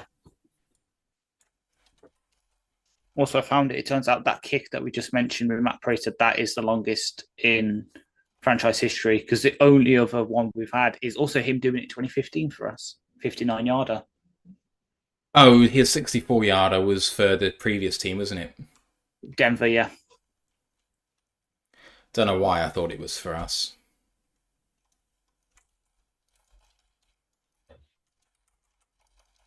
Oh, boy. I thought we'd be dead and buried, and even though I never lost faith, I kind of just wrote it off a little bit. I said I never lost faith, but I did a little bit. Mm-hmm.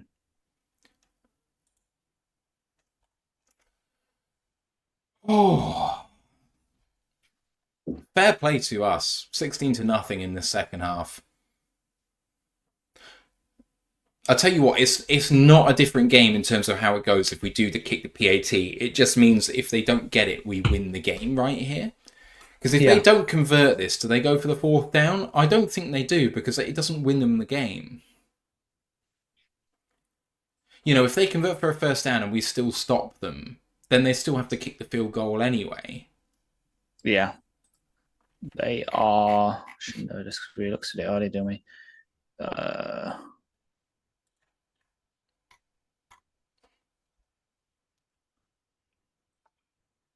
Teams conversions I'm looking for. So this season they are 7 of 10 on 4th down. Michael B says jinxes are real, boys. No, sir. Grand Riser says, Matthew, when does the UK have a Veterans Day? What day is it? There's not a Veterans Day, but today, as in Monday, the 11th. So Sunday for you, Monday for us at the moment, the 11th, is called Remembrance Day. And it's to remember all those who served around the world in all conflicts. It's not a UK-specific thing. I don't know whether Veterans Day is specifically US veterans, but... Yeah, and the reason it's today is because, as I had to explain to someone at work today, because the end of World War One, the treaty that was signed to end that was signed, and it would end the war at 11 a.m. on the 11th of November, 1918. 1918, and that last day is, I think it was the 4th bloodiest day of the entire war, because everyone was like, we don't want to take all these shells home. So here we go. Here comes the play. Stroud in shotgun, 2-step drop. Gonna throw. Might get sacked. Gonna throw. Incomplete. They're looking for... Oh, Terran Arnold's injured. He made the pass breakup. Oh, he came down on his arm. Fucking ouch. Stroud's looking for a flag, and it's not being given on the field. It did look like Arnold came over the top of the receiver, in which case it should really be DPI. Let's have a look at this.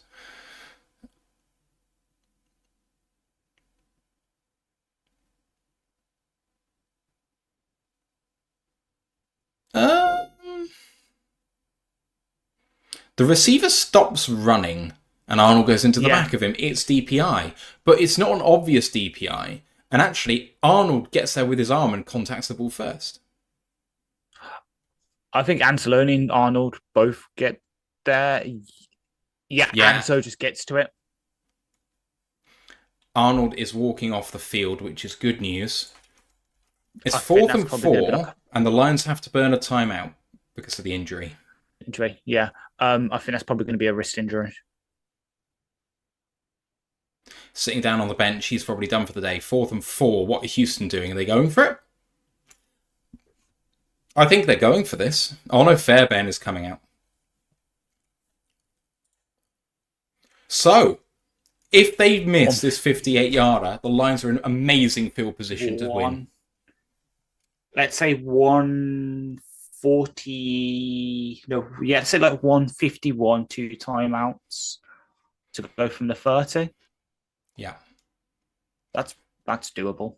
Here comes Kaimi Fairbairn from 58 and the right hash. No snap infractions for the Lions, please, to convert for a first, because that's killer. Just don't even worry about it. Don't even try to block it. It's wide left! Wide left! So wide left!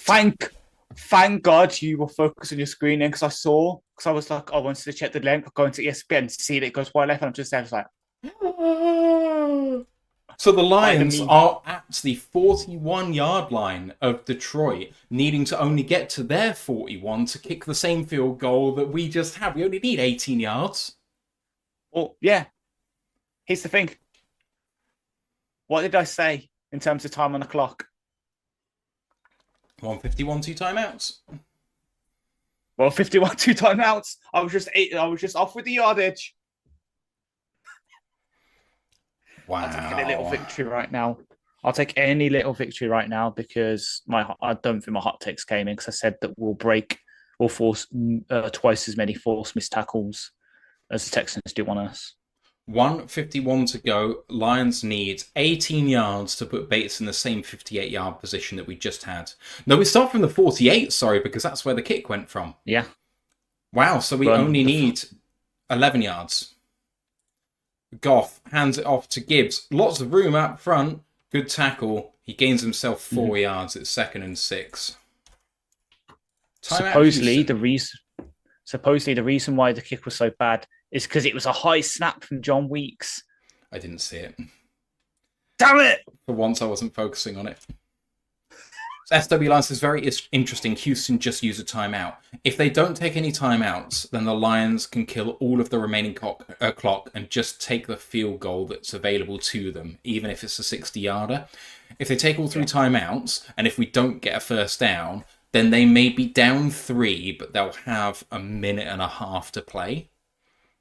If we get a first down, then we just have a walk-off field goal attempt. So the last team to win, trailing by 15 points with 5 interceptions, was Colts versus Bears in 1970. 54 years. 2nd and 6. At the 48 of the Texans, it would be a 66-yard attempt from here. Goff, toss play to Gibbs, and he goes out of bounds.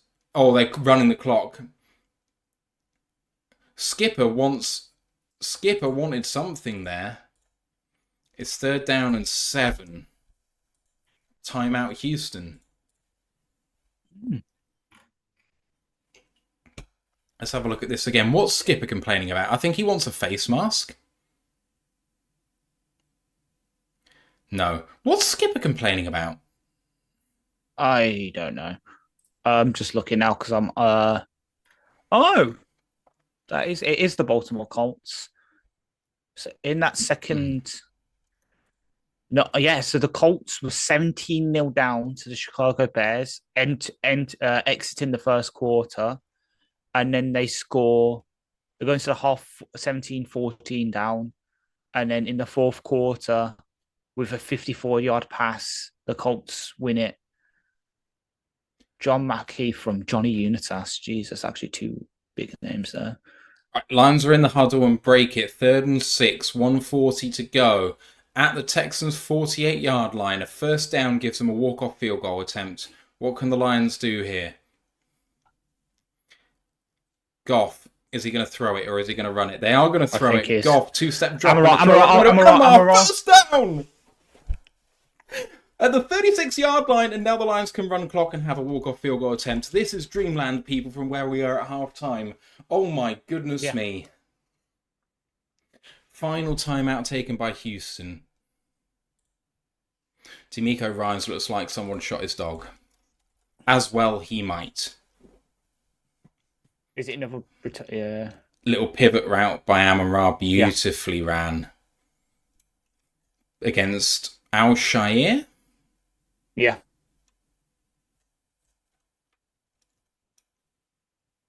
Right. I mean, Amon-Ra is still the best receiver in the league against zone, according to quite a few metrics. So all we need to do here is run the ball, try and get a better field goal position, run the clock down to 2 seconds to go, and let Jake Bates go for it. And if we don't make it, we go to overtime, and that's still better than what we thought we'd have at the half. Yeah. Ideally, we'd give Bates between 40 and 49 yards. Very true. We're still only at the 37-yard line. We need a bit more. Goff under center. Run blitz coming. Gibbs runs it up the middle. Gains himself 2 yards. 2nd down and 8. Clock runs.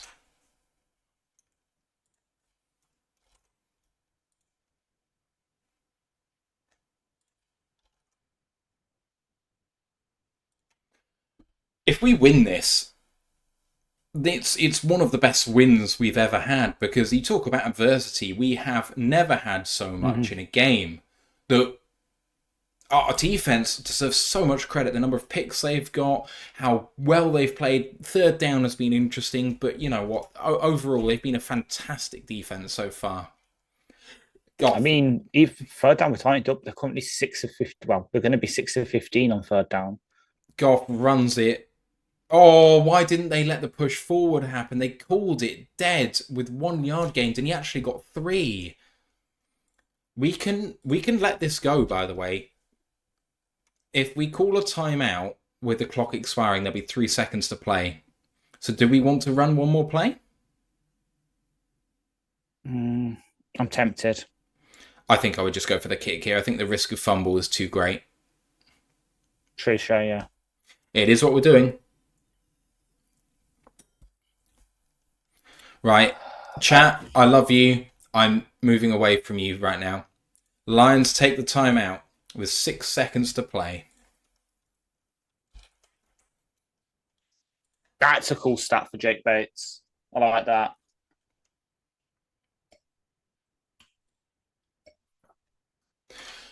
Here we go, everybody. Good luck.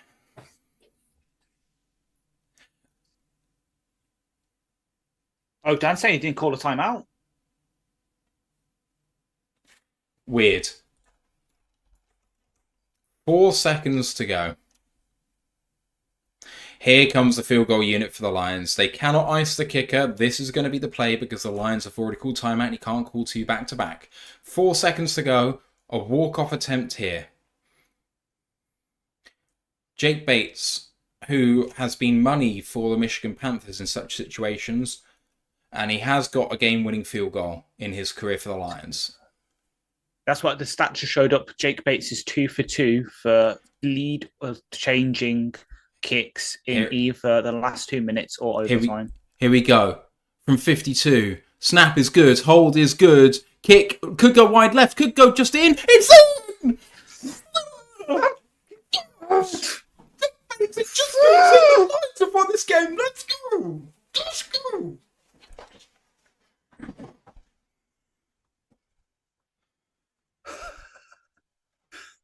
Fuck me. Oh.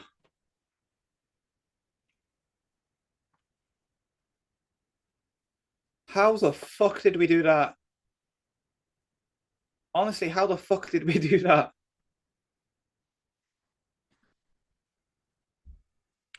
How in fucking God we did that, I do not know. Oh. That was not fucking pretty.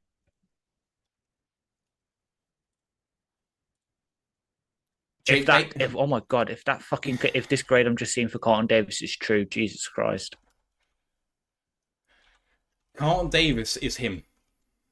90.6 grade right now, according to PFF. Neiman, 85.4.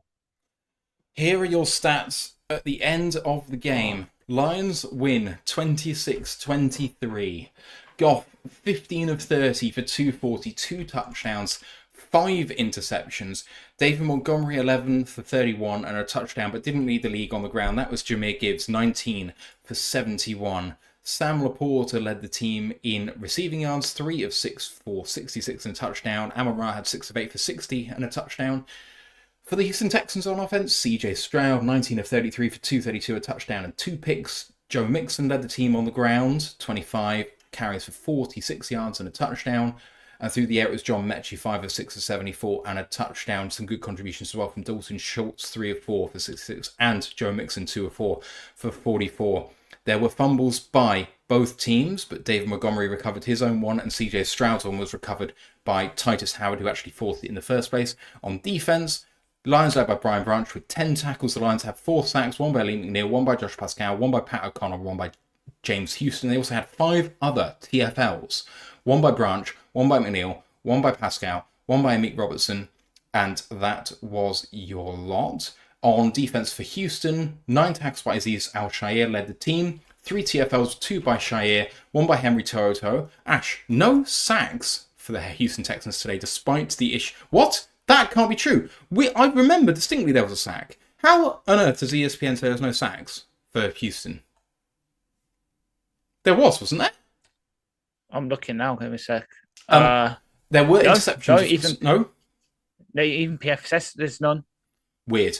2 interceptions for the Lions, both by Carlton Davis in the third quarter. He played out of his skin. Houston have 5. They obviously had 1 on the Hail Mary attempt at the end of the first half, but there were 5. 2 by Lassiter, who of course had to exit the game with a potential concussion. 1 by Ward, 1 by To'oTo'o, 1 by Kalen Bullock. The difference in this game has to come down to that leg of Jake Bates with 2 50-plus yard field goals to win the game. Is otherwise perfect with 2 of 2 on extra points. The Lions didn't convert a 2-point conversion, which of course would have ended the game potentially if they'd just gone for 1, because they would have been 1 up against the Texans. Fairbairn missed a go-ahead touchdown in the fourth quarter. He was 3 of 4 on field goals, 2 of 2 on extra points. And Townsend and Fox put on clinics between the two of them at the punter position. Ash, dead and buried at the end of the first quarter. First half goes 17-0 in the second half. What a performance by this 8-1 NFC leading team. Exactly. Like, God, I thought I was going to have to cry myself to sleep tonight. But alas, the Texans have to sort of curl up and think about things, because we should not have been in that game. Like, you look at the stuff, I know most of the stats are close, but we threw 5 fucking interceptions and we still managed to win the game. What the fuck? Like, is golf turning into the new Patrick Mahomes? I know. He's playing bad, but we still win. Yeah. I'm doing extreme hyperbole there. The defense stepped the fuck up. Well done to them. Like I said earlier, who would have thought we've turned into a defensive team, especially without Aiden? And that's the thing. The defense played pretty damn well. Next week, hope we'll have Z active, and the offense will be in a lot worse, because we're going from playing CJ Stroud to fucking Mac Jones. Probably Trevor, to be honest. He'll be able to come back for next week, I'd have thought. Supposedly the injury is multi-week. That's why they signed Befford to the practice squad. Yeah, but then Trevor was still some sort of game time decision this week. So I think it'll be Trevor. We'll see. I'm in shock. This is a game that we lose before this season if we have that first half. You have a look at the games that I referenced before that Ash adequately talked about, with us digging a hole and we ground that out. I questioned Dan's decision to go for 2. We talked about that. We still managed to get it there. Wizard of War said, you guys are amazing. Thank you very much. Appreciate you. TJ said, Bates had 2 steals tonight. Hell yeah. Free climbers, I'm talking about the big D, and I don't mean Dan. It's a big old English D, baby. Oh, what a kick. I know. Next time we just need to work on him kicking them all central, please, rather than sneak him inside the post. We're not playing bloody what's it called? The game where you have to try and kick it in the top corner in our football. Top bins. Top bins, that's it. Yeah, top bins. We're not playing top bins here. Just fucking hit it down Broadway, please. But yeah. Heart attacks both times, yeah. Exactly. Like, I think you said it a couple of weeks ago. He has just sealed himself now, I think, because, that was giving Riley Patterson against the LA Chargers vibes there, but I could see him sticking around. Especially, there we go. Bates agrees with me. He's just said to NBC, supposedly, I put them a little too close to the post for comfort. Well, the statement of the century. Yeah, and we've now just set a single season franchise record for winning 5 straight road games. I mean, have we ever won 7 in a row? The Lions have now won 7 straight games, tying the single season franchise record. Yeah, I hadn't seen that. You literally called it as I'm scrolling through my Twitter notifications because I didn't want to see. Fucking hell. Oh, my goodness me. I can't believe it.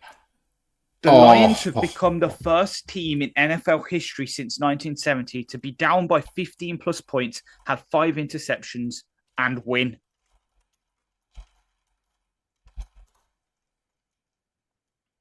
Incredible. This is just mad. And of course, the USFL Panthers account, as you mentioned, tweeted like crying, screaming, throwing up with the clip of the kick.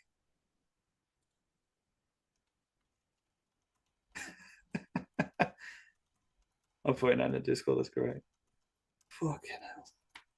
And for him to do it in his hometown, because obviously Bates is from around there. There we go. Love that. Oh my goodness me. Yeah.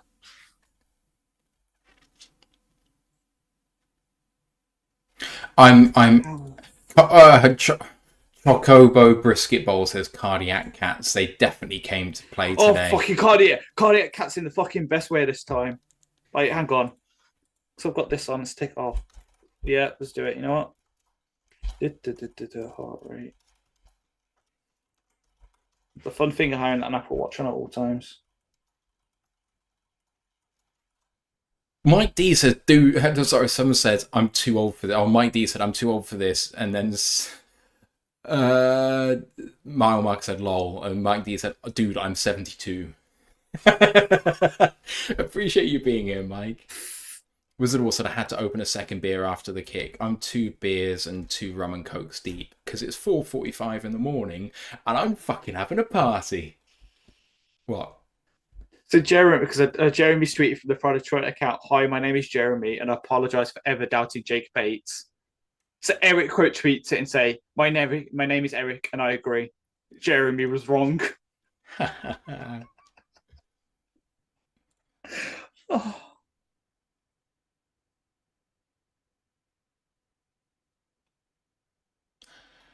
Oh, wow. 8-1. 8-1. Second in the NFL, first in the NFC. Even if we lose a game, we're first in the NFC. We're a game and a half ahead of the Packers. We're a game ahead of the Vikings with a tiebreaker. 2 games ahead of the Commanders now. And a game ahead of the Eagles with a tiebreaker. Wow. Yeah. Wow. So right now, okay, let's say right now, if the season ended there, we'd have the bye. The Packers would be going to Philly. The Commanders would be going to the Falcons. And the Vikings would be facing the Cardinals. I back the Cardinals. The way the Vikings are playing at the moment. Jeff Hurley comes in with the super sticker for $10 with what looks like a dinosaur and a PC chair flying around with flames. Appreciate you, Jeff. He says, just incredible. My family has like a 15-person text chain. So much fun. Incredible. Thank you so much, Jeff. Grandizer said how to sing the Detroit Lions fight song Gridiron Heroes. I've sung it a lot, actually, but just not on stream. You've got to sing it if you're in Detroit at a tailgate. I know. I will learn it. Because I am planning to go over at some point. I'll give it a rendition, but I can't do it too loudly. Forward down the field, a charging team that will not yield. And when the blue and silver wave, stand and cheer the brave. Rah, rah, rah, go hard, win the game. With honor you will keep your fame. Down the field again, a Lions victory. Go Lions!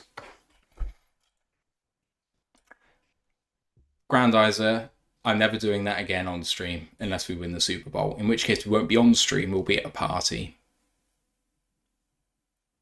We haven't mentioned this at all because I haven't wanted to quote unquote jinx it, but we did plan last year just in case in the NFC Championship game that we would throw a party for all of the Lions fans in the UK to come and attend, or anyone who happens to be in the UK as a Lions fan. My idea would be to do the same thing again. As much as I'd like to go, I really can't afford it, and it would be the best way to do it. And also, Sky often get a camera crew in to film the things and interview people and that sort of thing. So it would be a good way to get in front of the UK audience as well if we did that. Yeah, I've already got the Sunday booked off, so I could do it if we do get there. Oh, okay. Because I work Sundays, but I don't work Mondays, do I? That makes sense. I've got that Sunday, Monday, so I can get the train down. I will have the Monday off. I always have the Monday off after the Super Bowl because it's atrocious. Yeah. But hey, Mark said, "Yay, Matthew." Jeff Hurley says, "Go Lions." Was it also disagree the way it didn't rattle him and he still threw the ball? about Jared. Markby said, call it 100. I don't think Jared is getting game ball tonight. He never shied away from what he needed to do. He got the yips with the short throws. Don't know what the fuck was happening with that. When it came to uncorking it deep, he threw a couple of picks, but he also had the big throw to Sam Laporta. He had a couple of other good plays. You know. The Gibbs one. Yeah. So I don't think Goff will get a game ball because there's only usually like 2 or 3, isn't there? And for me, one's going to AG and one is going to Carlton. Spoiler for tomorrow, obviously. Like, Carlton is going to be one of the fucking ups. I don't care. Carlton... So is Houston. You know what? Davis. Yeah. No, sorry. I was Carlton Davis. Oh, Bates, of course. Yeah, Bates has got to get one. So there's your third. Carlton Davis, Jake Bates. I'd say AG for shutting that down that second half. Like the defense, no, not even second half, just in general, the defense was great all game. Brian Branch had a couple of key pass breakups. Aquaman said Bates' biggest problem is mental. The easier kick is the worse he kicks. It's why the closer to the uprights, the more likely he'll miss, including single point converts. I did think when it was 250 plus yarders that might be useful for him. Yeah. Many thanks to Mark LeBay for the $5 super sticker. It says, keep it up. Appreciate you, Mark. Thank you very much. I can't believe it, but the Lions are 8-1. Yeah. I mean, I remember the Lions going 5-0 in 2014. 2014, 2011, 2014? Can't remember which one it was. Do you want me to look up and see if we've ever gone 8-1 before? I'm pretty sure the answer is no. I'm fairly certain it's no. Well, I mean, okay, so in the 50s we might have done. Teacher said, I'm looking forward to Decker returning. Hell yeah, man. We really need him. Grandizer says, every time Ash drops an F-bomb, take a shot. I mean, he does it infrequently, so I think that's a really good one to call. Wizard of War says, definitely BB. Grandizer says, Lowell Matthew, come on, lad, be a fan. I'm not singing Katy Perry. I love Katy Perry.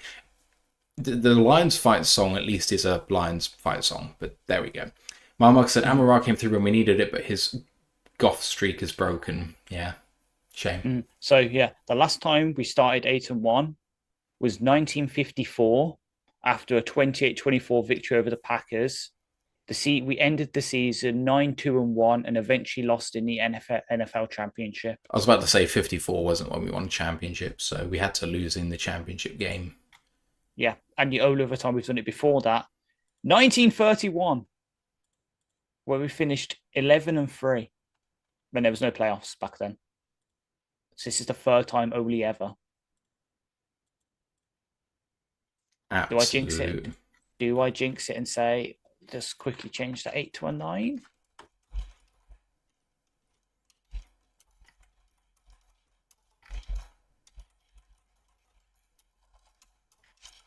I think we've never gone 9-1. Let me have a look at 54. So it was 54, wasn't it? It's 1954, 1931. I'm just jinxing it, I know. Franchise history.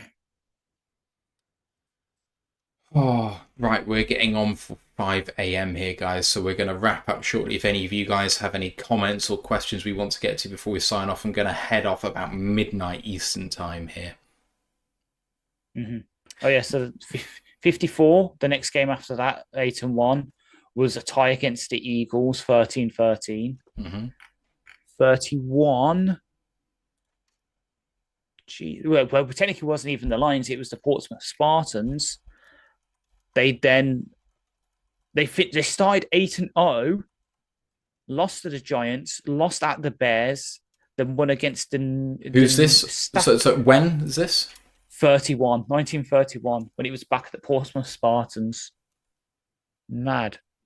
We started 8-0, lost 2 in a row against the Giants and Bears, beat the Staten Island Stapletons and the Cleveland Indians, lost at the Chicago Cardinals, and then won against the Bears to finish 11-3. Oh, man. Carlton Wood says, thanks, guys. Appreciate you, Carlton. Thank you for being a big supporter of ours all the way through. It's much, much appreciated. Taib says, fair play to AG, called a heck of a game. CD made big plays. Neither quarterback played well, but we punished them. To not concede a single point after halftime in the NFL is some feat. Against an offense I'm adding this now, against an offense that did what they did to us by scoring 23 points in the first half as well. It's not like it was a 13-10 ball game at the half, and then we did them. They scored 23 points and a half, and they didn't look like they were going to stop.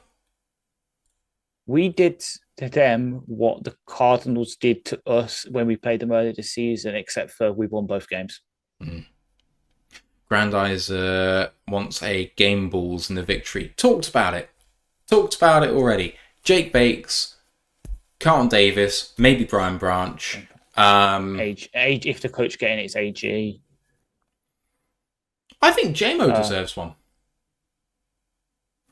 For having bendy knees. Well, how many first downs did he catch? 3? God, PFR back up again. I want to say it's 3. He moved the chains. He caught the ball 3 times. I think all 3 went for first downs. Won't be up yet, will it?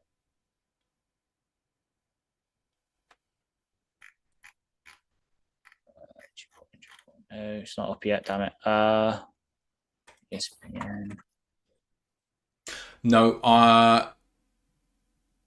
oh, actually, no, that's not right. Sorry.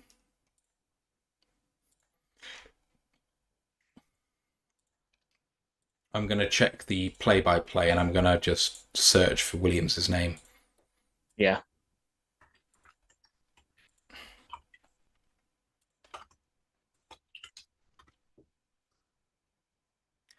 No, his first catch on the first drive was for negated by penalty. Doesn't count. 23 yards on his first catch it counted. 13 yards on the same drive for a first down then on 3rd and 6. So a 3rd and 16 catch for first down, a 3rd and 6 catch for first down, and then a 17-yard catch on 2nd and 6. All 3 of his catches went for 17 or more yards and first downs. 13 or more yards and first downs. JMO gets the game ball. JMO is the new Josh Reynolds. Oh, Laporta heading for a post-game x-ray. Shoulder injury. Brock Wright's the guy and did well. Yeah. So the Lions up next are the Jags next Sunday, at Colts the Sunday afterwards, and then Bears for Thanksgiving on the Thursday, and then Packers on Thursday Night Football after that. David Rainfoot coming in at the end. Hell fucking yeah, he says, subscribing at tier 1 on his 32nd month and a 32-month streak. Appreciate you, David. 32 months and the Lions rating 1. Fuck yeah. Huge. Chris Vanini is speculating that the game would have been good from 70 yards. Probably. If we ever get into the situation where we're at our own 48-yard line with 1 second to play, they're going to try the 70-yarder, aren't they? They're going to try it. We know that Bates has the leg. Just to expel that last bit of fucking juju. Justin Tucker could go screw himself.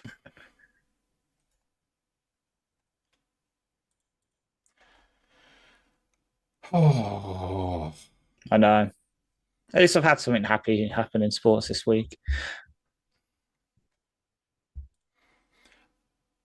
Yeovil won, Liverpool won, City lost, Villa lost, Arsenal drew, Lions win.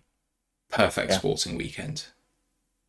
And I know you're not really a rugby person. It was Bath versus Bristol on Saturday. Did you happen to see the score? No. It was 71-16 to Bath, which is, even if you don't know much about rugby, that's appalling. That's bad. Yes, that is appalling. It was only the Premiership Rugby Cup. It was they were probably playing like their backups or something. But so it was League One, fair. Like the League Cup, yeah, like the League Cup for exactly. us, yeah. But there we go. Right, everybody, it is now 5 o'clock in the morning UK time, which means it's midnight for all of you guys at home in Detroit. Or if you're in Houston, it's still a little bit earlier. Grandad said no show later or move to Tuesday. No, the recap show will be Monday night, so we'll see you in about 21 hours time or whatever, 19 hours time for that show. No, it's not even that, is it? 5 o'clock. It'll be like 14. 14 and a half hours. And then our preview show, actually you don't know this because I've been talking to Ant about it, the only way that we can make the preview show work is it for to be Wednesday night. Late. I don't know if you're working, if you are working. How late we talking? 9:30, 10? No, I'm not work till 11. Shame. Maybe you can jump on for the final half an hour and give some wisdom, potentially. Yeah. But we can't. So I have work commitments, and Ant has a wedding to go to in the weekend, so to try and make it work. One of those things. So Wednesday night for the preview show. Then we'll be live for the game on the Sunday. And then it's going to be fun for Chicago because I have lots of commitments personally. So it's going to be super hard to get any shows on that week. So we'll try our best and we'll see what happens. But anyway, you guys have been amazing, as always. Ash, you have been amazing as well. A historic win win for these your Detroit Lions. 8-1, Super Bowl coming. Let's go, Lions. One pride. One pride.